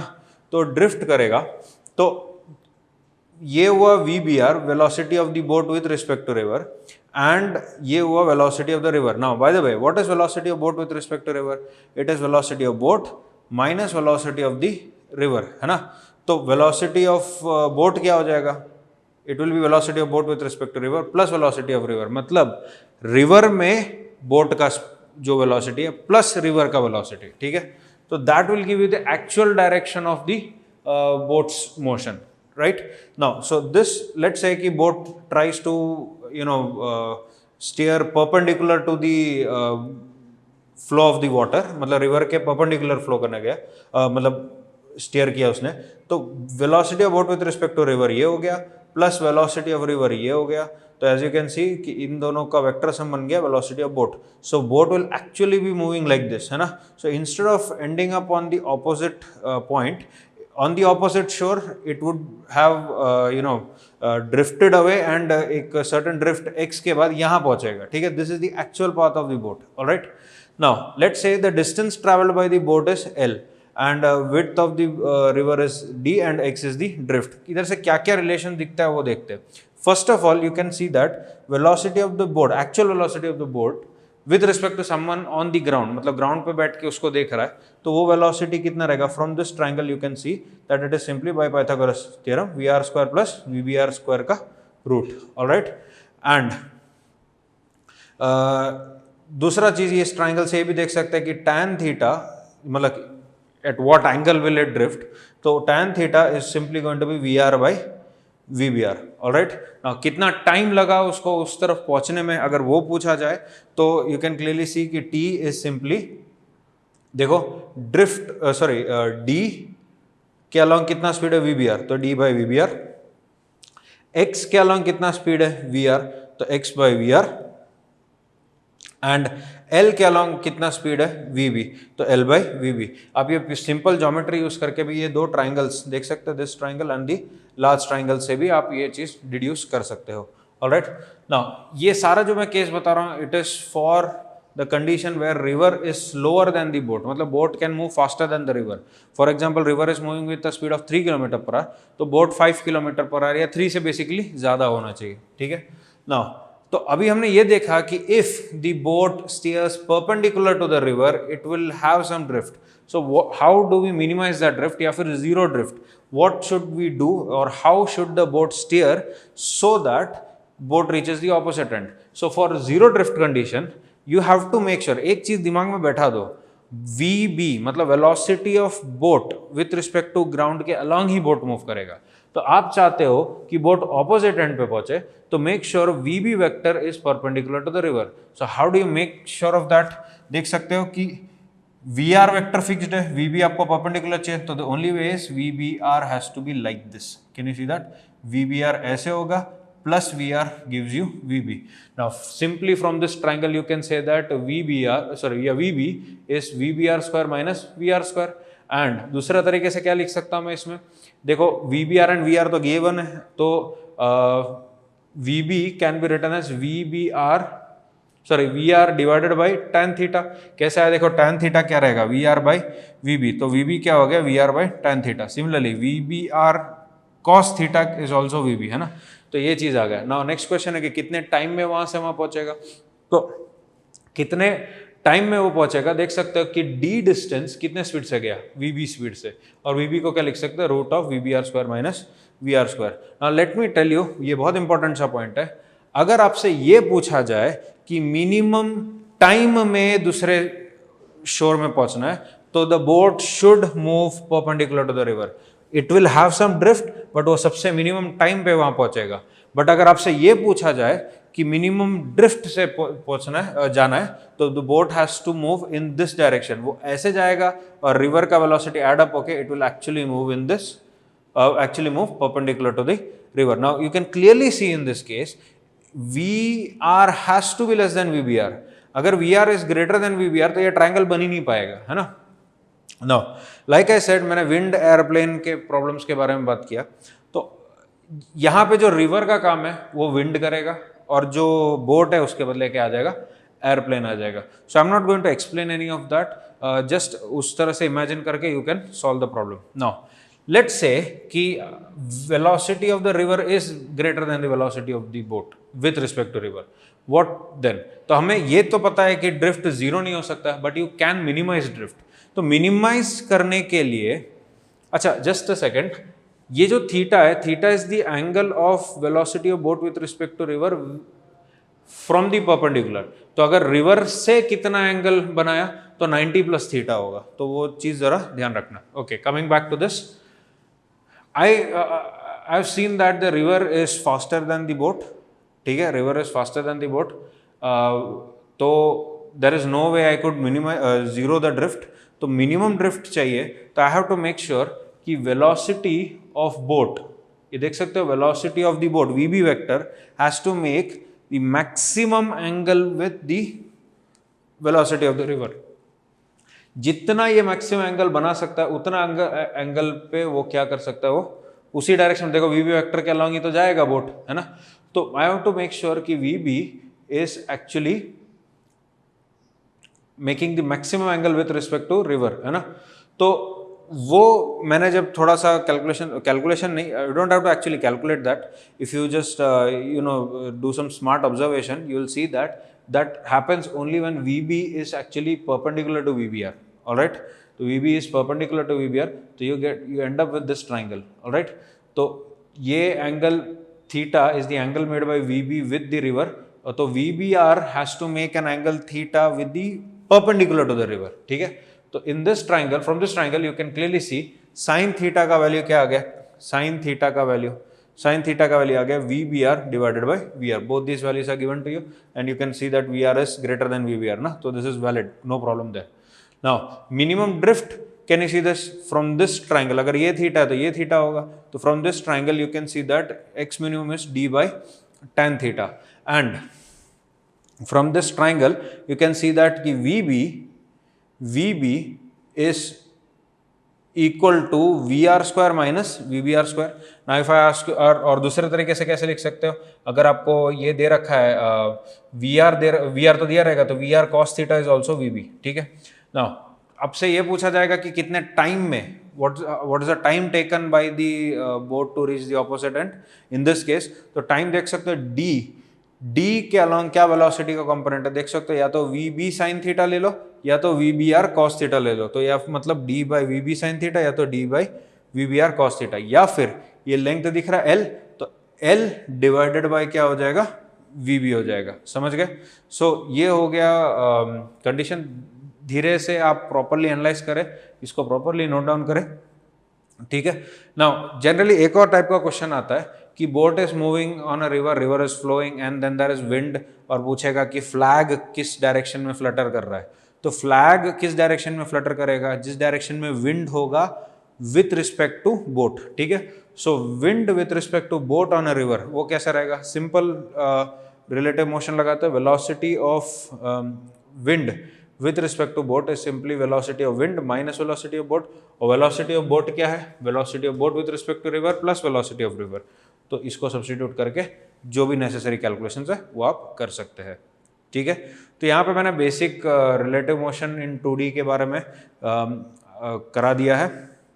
Now in the next we'll look at angular motion या फिर circular motion, okay. Next we'll look at circular motion, right. Now circular motion study करने के लिए we have to define some new variables called angular variables। अब तक हम लोग सारे linear variables के से deal कर रहे थे। Now we'll be introducing angular variables। Now let's say imagine कि there is a particle which is moving on a circle of radius r, all right। Now at t is equal to t, some random time t, it is here, and after some time t is equal to t plus delta t, मतलब थोड़े time बाद वो यहाँ आ गया। तो the distance traveled by the particle is delta s while the displacement is delta r, okay, and radius देख सकते r है।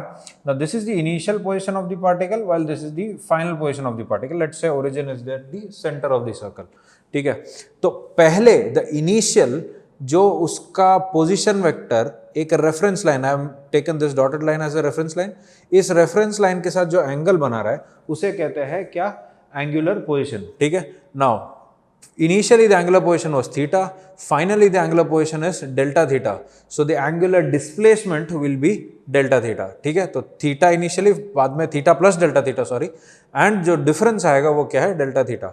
So theta is the angular position of the particle and delta theta is the angular displacement of the particle। Simple सा logic है, अगर मुझे जानना है कि वो particle कहाँ है, तो all I need to do is on a circular path, मुझे पता है कि वो fixed distance पे रहेगा from the center, तो all I need to do is कि एक रेफरेंस लाइन से कितना एंगल पे, मान लो 30 डिग्रीज, तो आई नो कि 30 डिग्रीज पे पार्टिकल यहाँ रहेगा। अगर -30 बोल दिया तो इस तरफ, एक सेंस को पॉजिटिव ले लो, दूसरे सेंस को नेगेटिव ले लो, ठीक है। So angular position will tell you कि where the particle is, alright. Now so the distance travelled by the particle क्या रहेगा, can you see this part, तो this arc length by radius gives us delta theta, तो delta s क्या हो जाएगा, r into delta theta. And अगर आपको ये डिस्प्लेसमेंट कैलकुलेट करना है तो you can use sine rule of triangles and cosine rule of triangles, and you will end up with this formula, that is 2r sine delta theta by 2. ठीक है. Now if the time interval is very small, मतलब बहुत ही छोटा सा time interval dt ले लेता हूँ, तो ये डिस्टेंस और डिस्प्लेसमेंट क्या हो जाएगा, सेम हो जाएगा. ठीक है, जितना डिस्टेंस ट्रैवल किया वही उसका डिस्प्लेसमेंट हो जाएगा. तो you won't realise the curvature of the curvature of the path. तो in that case delta s becomes ds and delta r becomes dr, and both will be equal to r into d theta, where d theta is the small angular displacement. All right. Now if you divide the distance traveled by time, you will get the average speed. Similarly, total angular displacement, ठीक है, total angular displacement by total time, that is delta theta by delta t, gives us the average angular velocity. The average angular velocity is simply delta theta by delta t. Now taking the limits where delta t is very small, I could say omega is equal to d theta by dt. This is the instantaneous angular speed. ठीक है, instantaneous angular speed. Now if I try to find what the average speed of the particle, average speed मतलब distance by time होगा, तो average speed क्या होगा, distance delta s by delta t, और delta s क्या r delta theta. तो r delta theta by delta t, delta theta by delta t is average angular velocity. So r into average angular velocity gives us average speed, not average velocity. ठीक है, average speed देगा. Now similarly for small time interval, can you see that कि v is equal to just like this, it will be r d theta by dt. देखो इसको divide कर दूंगा dt से, तो d theta by dt becomes omega. So I get instantaneous speed of the particle या instantaneous velocity of the particle being equal to r times angular speed. ठीक है.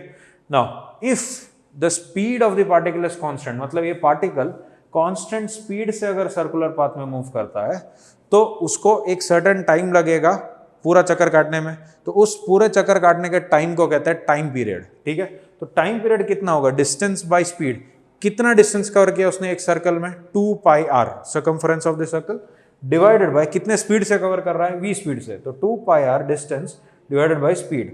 What is v by r, can you see that v divided by r is omega. तो इधर substitute कर देता हूं, तो I will get 2 pi by omega. So time period is related to angular speed as 2 pi by omega. Now there is another physical quantity called frequency. Frequency is number of revolutions per second. ठीक है, I'll give you a simple example. अगर frequency of a particle is 10 hertz, hertz होता है per second मतलब, तो that means कि एक second वो 10 चक्कर काट रहा है, तो उसका टाइम पीरियड कितना हुआ, एक चक्कर काटने में कितना टाइम लगेगा उसको, 0.1 सेकंड्स लगेगा, है कि नहीं. तो टाइम पीरियड और frequency are related like this. Time period is inversely proportional to frequency. ठीक है, जितना ज्यादा फ्रीक्वेंसी उतना कम टाइम पीरियड रहेगा. तो t is equal to 1/f. So this is a very important set of relations v r omega f और t के बीच का for uniform circular motion. This is called uniform circular motion. Alright. Now ये जो angular speed है, just like speed change होता था, acceleration आता था, ये एंगुलर स्पीड चेंज होगा तो भी एक्सेलरेशन आएगा. That acceleration is called angular acceleration. ठीक है, तो एंगुलर एक्सेलरेशन का एवरेज वैल्यू अल्फा से डिनोट करते हैं by the way. Average angular acceleration would be total change in omega by total time. And similarly for very small time interval alpha can be written as d omega by dt. Now it is similar to हमारा a is equal to dv by dt. तो उसको हम लोग क्या लिख सकते हैं, d square x by D T square. इधर क्या आ जाएगा, d square theta by D T square आ जाएगा. And there is one more way you could write it. इसको क्या लिख सकते हैं, omega d omega by d theta. Do you remember a is equal to v d v by d x. उसी तरह से वी के बदले क्या आएगा, ओमेगा, डी वी के बदले d omega and d x के बदले डी थीटा. ऑलराइट. सो ये हो गया average angular acceleration. Now there are some more relations. ये सारे डिफरेंशियल रिलेशंस मैंने बताया. What about the integral relations. If you integrate omega with respect to time, you will get delta theta. How do you know that? ये देखो इस फॉर्मूले में omega dt का integral will be integral d theta, and integral d theta is net change in theta. All right. Similarly, alpha को क्या लिख सकता हूँ मैं, alpha is d omega by dt. तो alpha dt क्या रहेगा, it will be equal to d omega and उसका integral will be integral d omega which is delta omega. ठीक है. सिमिलरली ये लास्ट रिलेशन देख रहे हैं, alpha is equal to omega d omega by d theta. इसमें d theta को उधर ले जाने पे alpha d theta is equal to omega d omega. When I integrate this I will get integral alpha d theta is equal to omega square minus omega naught square by 2, ये omega is the final angular speed, omega naught is the initial angular speed, ठीक है। Now taking a special case, अगर alpha is constant, if alpha is constant, तो अगर alpha constant हुआ तो हम will end up with 5 equations of motion. It is similar to the constant accelerated motion. तो इधर क्या क्या रहेगा देखो, omega is equal to omega naught plus alpha t, it is similar to v is equal to u plus a t, delta theta is equal to omega naught t plus half alpha t square, which is similar to s is equal to u t plus half a t square, omega square is equal to omega naught square plus 2 alpha delta theta, तो it is similar to v square is equal to u square plus 2s. Similarly, average omega is equal to delta theta by t is equal to omega plus omega naught by 2. It is similar to average v is equal to s by t equals v plus u by 2. ठीक है, and displacement in nth second delta theta nth is equal to omega naught plus alpha by 2 into 2n minus 1. It is similar to s nth is equal to u plus a by 2 into 2n minus 1. All right. Now circular motion में particle के क्या एक्सेलरेशंस हो सकते हैं वो देखते हैं. सो let's से a particle is moving instantaneously. अब इस मोमेंट पे उस पार्टिकल का वेलोसिटी है v, it's moving on a circle of radius r and it has an angular speed omega. तो ओमेगा को क्या लिख सकता हूं मैं, v बाय r लिख सकता हूं. Now it will have 2 set of acceleration. ध्यान से देखो, दो चीजें हो सकते हैं. पहला बात तो ये है कि it is moving on a circular path, मतलब वेलोसिटी का डायरेक्शन हमेशा चेंज होते रह रहा है. So there must be an acceleration which is responsible for change in direction, and then the particle could move with a different speed, मतलब वो हमेशा स्पीड चेंज करते हुए भी जा सकता है. So there must be an acceleration which is responsible for change in speed. ठीक है, so there are 2 accelerations. One is AC. AC is towards the center. It is called the centripetal acceleration. And then there is AT. AT is called the tangential acceleration. ठीक है. Now yes, AC जो रहेगा it would be towards the center and AT could be parallel to V or it could be opposite to V. ठीक है. Now A, can you see this vector diagram? AC और AT ये दोनों का vector sum gives you the net acceleration of the particle. So net acceleration would be simply AC square plus AT square का root, because they are 2 mutually perpendicular accelerations. And let's say this angle is phi, तो tan phi क्या होगा, from this triangle AT by AC हो जाएगा. ठीक है. Now let's individually define what AC and AT are. तो AC, which is centripetal acceleration, it is responsible for change in direction. It is absolutely necessary कि अगर particle circular path में move कर रहा है तो it should have AC. ठीक है, मतलब उसका डायरेक्शन तो हमेशा चेंज होता रहेगा. उसका वैल्यू कितना रहेगा, स्पीड का स्क्वायर डिवाइडेड बाय रेडियस, या फिर एंगुलर स्पीड का स्क्वायर मल्टीप्लाइड बाय रेडियस. ना इसमें स्टैंडर्ड सवाल इस तरह से आता है कि दो पार्टिकल्स को कंपेयर करते हुए कि दोनों का स्पीड सेम है तो किसका एक्सेलरेशन ज़्यादा रहेगा. एक छोटे सर्कल में जा रहा है, एक बड़े सर्कल में जा रहा है. अगर स्पीड सेम बोला गया तो AC is inversely proportional to R. अगर एंगुलर स्पीड सेम बोला गया मतलब AC is proportional to R. ठीक है, तो ये चीज आपको याद रखना होगा. दूसरा जो है which is responsible for change in speed, it is called AT, that is the tangential acceleration. It is equal to dv by dt. ध्यान से देखें, मैंने इधर वेक्टर नहीं बनाया. This is the rate of change of speed. पिछले video में मैंने उसको स्पेसिफिकली डिफाइन किया था. तो rate of change of speed, and ये this will be equal to alpha times r. What is alpha? Alpha was the angular acceleration. ठीक है, तो इसका डेरिवेशन से आपको मतलब नहीं है, you should know the formulas individually. ठीक है. Now if for example AT 0 है, अब जस्ट फील करो, अगर आप सर्कुलर पाथ में मूव कर रहे हो, क्या यह जरूरी है कि आप अपना स्पीड चेंज करते हुए ही मूव करो? नॉट नेसेसरी, है ना. You could move along the circular path with constant speed. अगर कांस्टेंट स्पीड से मूव कर रहे हो तो स्पीड चेंज नहीं हो रहा, मतलब AT क्या हो गया, 0. तो you can move along the circular path without changing the speed, मतलब हैविंग 0 टेंजेंशियल एक्सेलरेशन. ठीक है. सो अगर टेंजेंशियल एक्सेलरेशन 0 है, speed will be constant and the only acceleration the particle will be having would be centripetal acceleration. ठीक है, तो net acceleration will be equal to centripetal acceleration. Now what if centripetal acceleration is 0 and centripetal acceleration एक ही point पे 0 हो सकता है जब पार्टिकल मूव करना बंद कर दे. अगर रुक गया मोमेंटरली, फॉर एग्जांपल पेंडुलम हुआ, तो पेंडुलम के एक्सट्रीम पोजीशन पे it is moving on a circular path, although not the complete circle, but उसका जो पाथ है it is part of a circle. तो जब एकदम एक्सट्रीम पॉइंट पे वो जब रुक जा रहा है उस इंस्टेंट पे उसका स्पीड क्या हो गया, 0। So it does not have any centripetal acceleration but it has tangential acceleration जिसके वजह से वो वापस इधर नीचे आ रहा है, ठीक है। So there is a possibility where centripetal acceleration is 0 and tangential acceleration is not 0. It is possible only if the particle is momentarily at rest on the circular path. All right. So I hope you have understood the fundamentals of circular motion. Let's see कि इसका और कहाँ पे application हो सकता है। And very importantly, ये जो angular variables मैंने define किया, let's try to try to define that for linear motion. All right. अब कुछ और इंपॉर्टेंट पॉइंट्स देखते हैं सर्कुलर मोशन में। सो लेट्स इमेजिन कि एक पार्टिकल है जो सर्कुलर पाथ में मूव कर रहा है and this is the angular position, ये रेफरेंस लाइन है, this is the particle right here and it's moving like this. मतलब देखो थीटा बढ़ रहा है and if theta is increasing you can say that कि omega is d theta by D t and that कि omega and theta have the same sign. देखो circular motion में आप दो पॉसिबल डायरेक्शंस हो सकते हैं, या तो क्लॉकवाइज या एंटी क्लॉकवाइज, है ना।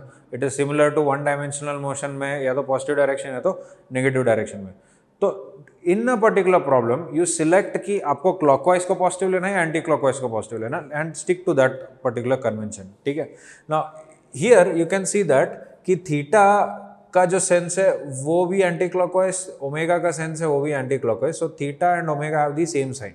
अज्यूमिंग लेट्स से कि एंटी क्लॉकवाइज इज पॉजिटिव, दोनों पॉजिटिव होंगे, और अगर मैंने क्लॉकवाइज पॉजिटिव लिया तो दोनों नेगेटिव हो जाएंगे, ठीक है। And if omega and theta have the same sign, theta will be increasing and omega will be written as d theta by D t. Alright, now in the converse case where theta is appearing to be decreasing, देख सकते हैं यहाँ पे ये reference line है, this is the particle here and it's moving in this direction. तो देख सकते हो कि थीटा का सेंस जो है एंटी क्लॉकवाइज है वाइल ओमेगा का जो सेंस है वो क्लॉकवाइज है। So theta and omega will have the opposite sign and omega can be written as minus d theta by D t, ठीक है, minus d theta by D t लिखेंगे and theta is of course as you can see decreasing. Alright, now what if alpha and omega have the same sign.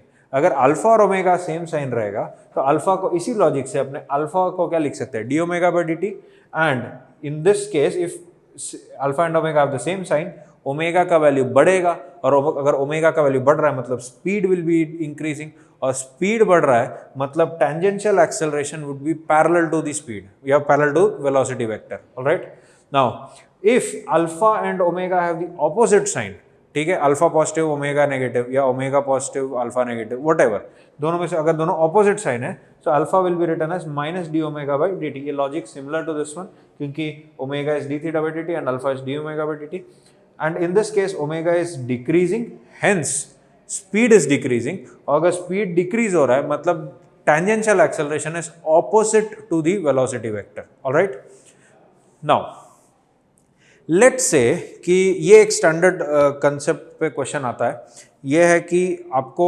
Particle का position vector, velocity vector and acceleration vector in Cartesian coordinate system लिखना होगा for circular motion. Alright, now तो उसमें let's imagine I am going to give you two examples and दो examples देना बहुत important है क्योंकि दोनों डिफरेंट चीज़ें बता रहे हैं, ठीक है। So let's imagine there is a particle which is moving anti clockwise on a circle of radius r, ठीक है। मोमेंटरली अभी इस सिचुएशन पे आपको दे रखा है कि particle is here, has a position vector r and velocity vector v, and of course it will have an acceleration vector a towards the centre, because मैं ये for simplicity purpose I am going to say that कि it is uniform circular motion. Okay, तो uniform circular motion मतलब there is no tangential acceleration, right. तो इसमें आपको इसका position vector, velocity vector and acceleration vector लिखना है। तो इसका पोजीशन वेक्टर कैसे लिखे, first of all you can see that कि थीटा और ओमेगा का सेंस क्या है, सेम, तो d theta by D t can be written as omega. Now look here, इस आर वेक्टर के मैं दो कंपोनेंट्स ले लेता हूं, one along x and one along y. तो देख सकते हैं ये एक्स कोऑर्डिनेट हो गया और ये हो गया वाई कोऑर्डिनेट। तो from this triangle you can see that x is equal to r cos theta, x is equal to r cos theta, while y is equal to r sine theta. तो simply मैं position vector को क्या लिख सकता हूँ, x आई cap plus y जे cap, मतलब r cos theta i cap plus r sine theta j cap. Now what is velocity vector? अगर आपने पोजीशन वेक्टर लिख लिया तो वेलोसिटी वेक्टर सीधा उसका फर्स्ट डेरिवेटिव हो गया, टाइम डेरिवेटिव। तो इसको डिफरेंशिएट करते हैं, आर कांस्टेंट, कॉस थीटा का डेरिवेटिव हो गया minus sine theta d theta by D t, है ना, क्योंकि चेन रूल लगेगा। Similarly r constant, sine theta का derivative cos theta d theta by D t. Now what is d theta by D t here? It is omega. तो omega का value substitute करो, you end up with v is equal to minus r omega sine theta i cap plus r omega cos theta j cap. ठीक है। Now if you want to find the acceleration vector, all you need to do is differentiate this velocity vector. तो इधर से इसको देखो, minus r omega constant, sine theta का derivative cos theta d theta, and इधर cos theta का derivative minus sine theta d theta by D t. Alright, तो इसमें again d theta by D T को ओमेगा सब्स्टिट्यूट करो, you will end up with this equation, a vector is equal to this one minus r omega square cos theta i cap minus r omega square sine theta j cap. Now just compare a vector and r vector. Can you see that कि a vector can be written as, इसमें से अगर omega square minus omega square common निकालो तो वो जो बाकी का टर्म बचेगा वो आर वेक्टर हो गया। तो this is a vector is equal to minus omega square r vector.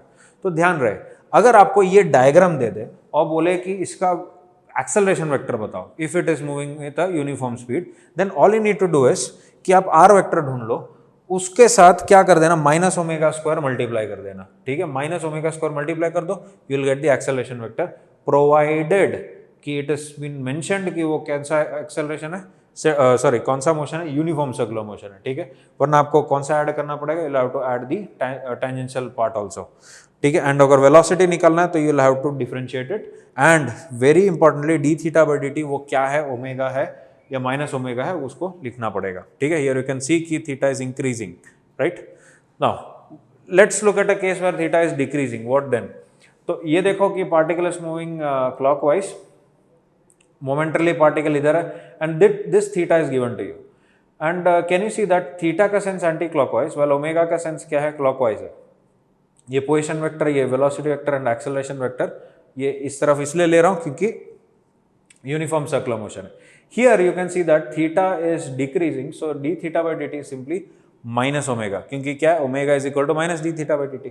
ठीक है, now again let me try to draw a triangle. तो कैन यू सी दैट कि ये आर वेक्टर हुआ, तो आर वेक्टर के लिए ये एक्स कॉम्पोनेंट और ये वाई कॉम्पोनेंट हो गया। तो x component and y component from this triangle you can see that x is equal to r sin theta and y is equal to geometrically r cos theta, but मैंने minus क्यों डाला, क्योंकि इसका direction देखो negative है, y ऊपर की तरफ पॉजिटिव है। ठीक है, so r vector becomes what, x i cap plus y j cap, तो यू गेट दिस।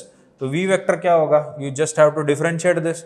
इसको जब आप डिफरेंशिएट करते हो तो देखो साइन थीटा का derivative cos theta d theta by D t, और कॉस थीटा का डेरिवेटिव माइनस साइन थीटा, तो वो माइनस गया plus d theta by D t. Now here's the mistake most of the students do, वो बच्चे क्या कर देते हैं, D theta by D T को ओमेगा लिख देते हैं, वो नहीं लिखना होता, माइनस ओमेगा लिखना होगा, और वो ऑप्शन में रहेगा जो आप अगर गलती कर रहे हो तो माइनस ओमेगा डालने पे देखो ये क्या हो गया, minus r omega cos theta i cap, and ये भी क्या हो गया, minus r omega sine theta j cap. And of course acceleration चाहिए तो you don't have to just differentiate it, आप डिफरेंशिएट करके भी निकाल सकते हो, या तो बेस्ट तरीका क्या है, just multiply minus omega square to the r vector and you will get the acceleration vector. All right, so I hope you have understood this particular section.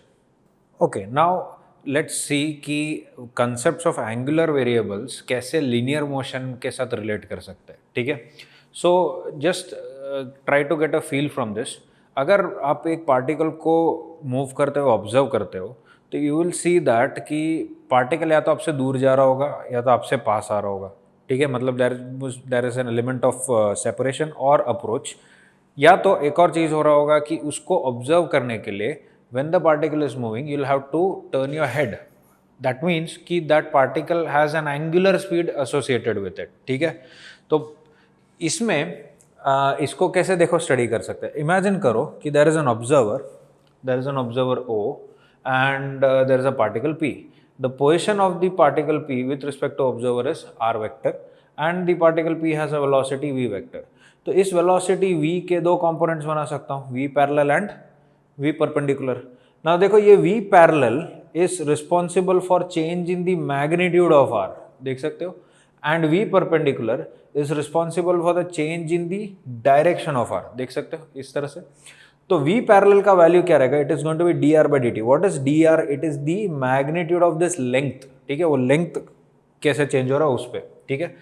And v perpendicular is going to be equal to r d theta by dt। अगर छोटा सा time interval ले लो तो यहाँ पे d theta r d theta distance होगा, तो r d theta by dt हो जाएगा, and d theta by dt is simply omega. So from here you can see that कि omega is equal to v perpendicular by r। Now if अगर observer move कर रहा है, if the observer is moving, then we have to find the relative velocity of the particle with respect to observer and उसका perpendicular component divided by the distance between the particle and the observer। ये करने से आपको क्या मिल जाएगा, omega मिल जाएगा। Now a best example for angular velocity in linear motion would be, आप अगर कार में जा रहे हो तो आपको पास से जो पोल जा रहा है वो बहुत फास्ट जाता हुआ लगेगा, और दूर एक पेड़ रखा हो, पेड़ रहेगा वो बहुत स्लोली जाता हुआ लगेगा। Does that mean कि actually pole is faster than the tree? It's not, because अगर आप relative velocity का concept देखो तो अगर आप आपका कार का स्पीड है v इस तरफ, तो और दोनों पोल भी रेस्ट पे और ट्री भी रेस्ट पे, तो पोल का velocity with respect to you should be v in this direction and tree का भी velocity in the opposite direction. So relative velocity of pole and the tree with respect to you is the same. तो pole faster क्यों लग रहा है, क्योंकि देखो relative velocity दोनों का सेम हुआ, but pole is closer to you. तो पोल पास हो रहा है, पास होने की वजह से पोल को नोटिस करने के लिए आपको बहुत जल्दी सर घुमाना पड़ेगा, क्योंकि angular velocity of the pole is large, whereas tree का जो दूर है उसका एंगुलर वेलोसिटी क्या है, कम है, ठीक है। So that is why nearby objects seem to be faster while far away objects seem to be slower. Alright, तो लेट्स से कि लेट्स जनरलाइज दिस। इमेजिन करो कि there are two particles a and b and the separation between them is r and both have velocities v and vb and the angles with the line joining them is θ1 and θ2, ठीक है ना। इससे दो concepts मुझे यहाँ से मिलते हैं। क्या क्या देखो, let's just resolve these two vectors along the line joining them and perpendicular to them। तो इसमें देखो इसका रेजोल्यूशन ऐसा हो गया, v a cos θ1 and v a sin θ1, और वी बी का आ गया v b cos θ2 and v b sin θ2, ठीक है। Now with respect to a, अगर मैं with respect to a calculation करूं तो first thing that I could see is कि वी बी sin θ2, मतलब v velocity of b with minus velocity of a करना पड़ेगा, a becomes the observer now. तो we b sin θ2 minus VA sin θ1 would be the perpendicular component, while VB cos θ2 minus VA cos θ1 would be the parallel component। Alright, now parallel component में मैं दो cases बताना चाह रहा हूँ। एक case है कि VB cos θ2 is greater than VA cos θ1 and the other case is that VB cos θ2 is less than VA cos θ1, ठीक है। Now तो इसमें इस पर्टिकुलर सिचुएशन में देख सकते हैं कि this is V relative perpendicular and this is V relative parallel. तो V relative perpendicular divided by R gives you the angular speed, ठीक है, एक के लिए angular speed. And just for the sake of it ध्यान से देखना, अगर मान लो VB sin θ2 is less than VA sin θ1 तो ये वेलोसिटी वेक्टर डाउनवर्ड्स रहता है, बस और कुछ नहीं कि ओमेगा का डायरेक्शन चेंज हो जाता है, ठीक है। And VA sin θ1 minus VB sin θ2 लिख देते हैं, ठीक। नाउ बट इधर जो मेन केस में जो बताना था कि VB cos θ2 is greater than VA cos θ1, इसका रीजन ये है कि for A the particle will be moving away from it. मतलब यहाँ पे कैसा वेलोसिटी आएगा, वेलोसिटी ऑफ सेपरेशन आएगा, सेपरेशन बढ़ रहा है इनके बीच का, तो that would be equal to dr by dt and dr by dt is this value. Alright, now the other case is what if VB cos θ2 is less than VA cos θ1। मतलब देखो इनका जो रिलेटिव वेलोसिटी आएगा VB vector minus VA vector would be pointing towards a, है ना। तो VA cos θ1 minus VB cos θ2 and similarly ये VB sin θ2 minus VA sin θ1 from the diagram it is evident.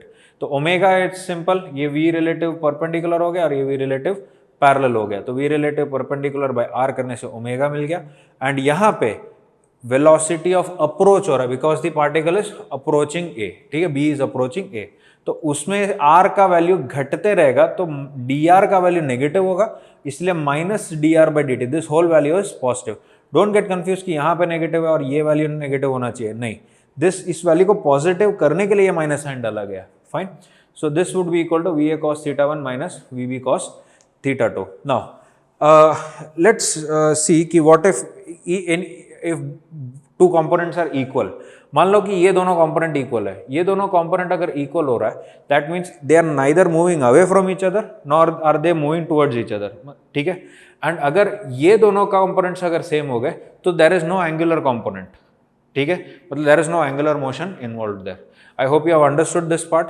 Now अभी एक थोड़ा सा complicated concept बताना चाह रहा हूँ, that is radius of curvature and distance travelled.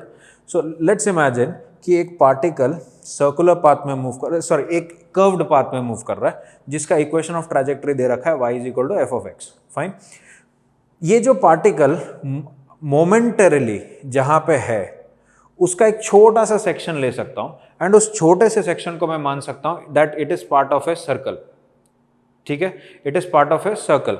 तो उस सर्कल का जो रेडियस होगा उसको कहते हैं radius of curvature, it is denoted by rho. Alright. Now इस पार्टिकल का कुछ एक वेलोसिटी होगा v would be tangential always, and जो एक्सेलरेशन रहेगा व्हाट एवर द एक्सेलरेशन में भी, इसके दो कंपोनेंट्स हो सकते हैं. एक कंपोनेंट क्या रहेगा a परपेंडिकुलर और दूसरा component a parallel. Like I have told you कि परपेंडिकुलर कंपोनेंट क्या करता है, डायरेक्शन चेंज करता है, and parallel component speed change करता है. तो स्पीड चेंज हो या ना हो उससे मतलब नहीं है, बट परपेंडिकुलर कंपोनेंट वो क्या रहेगा, v स्क्वायर बाय r, और r मतलब कौन हो गया यहाँ पर, रेडियस ऑफ कर्वेचर. तो इधर से रेडियस ऑफ कर्वेचर मिल गया v square by a perpendicular. So how do you find radius of curvature if you have been given velocity vector and acceleration vector. तो आपको करना क्या है, वेलोसिटी वेक्टर दे दिया तो उसका मैग्नीट्यूड से v मिल जाएगा, v square, and a perpendicular निकालने के लिए you need to find the component of a vector which is perpendicular to v vector, जो कि मैंने वेक्टर चैप्टर में करा दिया है. उस तरह उसका फॉर्मूला क्या होता है. तो if you do that you will get the radius of curvature. The other case here would be कि आपको इक्वेशन ऑफ ट्रैजेक्टरी दिया जाएगा and equation of trajectory use करके आपसे पूछा जाएगा कि what is the radius of curvature. तो उसका एक कॉम्प्लिकेटेड सा फॉर्मूला है, that is 1 plus y prime square whole raised to 3/2 divided by y double prime. What is y prime and y double prime? Y prime is simply first derivative and y double prime is the second derivative. ठीक है, this is mainly for JEE students. NEET के students के लिए उतना important नहीं है, but although NEET के students के लिए I would recommend you to remember this one. ये वाला JEE के students के लिए काफी important है. All right. Now distance travelled is a very complicated condition. अगर आपको इक्वेशन ऑफ ट्रैजेक्टरी दिया जाए और डिस्टेंस ट्रैवल पूछा जाए तो बहुत रेयरली स्टूडेंट्स को मालूम होता है. तो वो उसका एक सिंपल सा फॉर्मूला है, उसका डेरिवेशन आपको ज़रूरत नहीं है. आप सिंपल सा देख सकते हैं कि it is integral of root of 1 plus y prime square into d x. Alright. या फिर आप इंटीग्रल स्पीड dt कर सकते हैं अगर स्पीड पता है तो, ठीक है. And if you been given radius equation of trajectory then it is done by this particular formula. आपको कुछ नहीं, फर्स्ट डेरिवेटिव निकालना है, उसको स्क्वायर करो, 1 से ऐड करो और रूट करो एंड इसका इंटीग्रेशन करना होगा. This is again specifically for JEE Main JEE students and it is more of an advance concept. तो इसका जो जेई मेन में आना थोड़ा रेयरिटी है, लेकिन जेई एडवांस में इसका क्वेश्चन पूछा जाने का चांसेस हो सकता है. ठीक है. And if you just want to think over it कि ये आया कैसे, तो हमें पता है कि डिस्टेंस ट्रैवल्ड मतलब लेंथ ऑफ द पाथ होगा, तो उस छोटे से एलिमेंटल लेंथ को dx और dy मान सकते हैं. तो that length would be simply dx का स्क्वायर प्लस dy का स्क्वायर का रूट, पाइथागोरस थ्योरम लगा के उसमें से dx कॉमन निकालने से आपको ये मिल जाएगा. ठीक है. So I hope you have understood circular motion and motion in plane, motion in a plane in general. Okay. इस पूरे वीडियो में I have tried to cover all the concepts of motion in a plane. I hope you have understood each and every concept. अगर कोई concept आपको नहीं समझ में आया तो please write in the comment section or you could mail to me on the email ID given below. And in the next chapter, next video, we'll be looking at laws of motion. All right. See you then.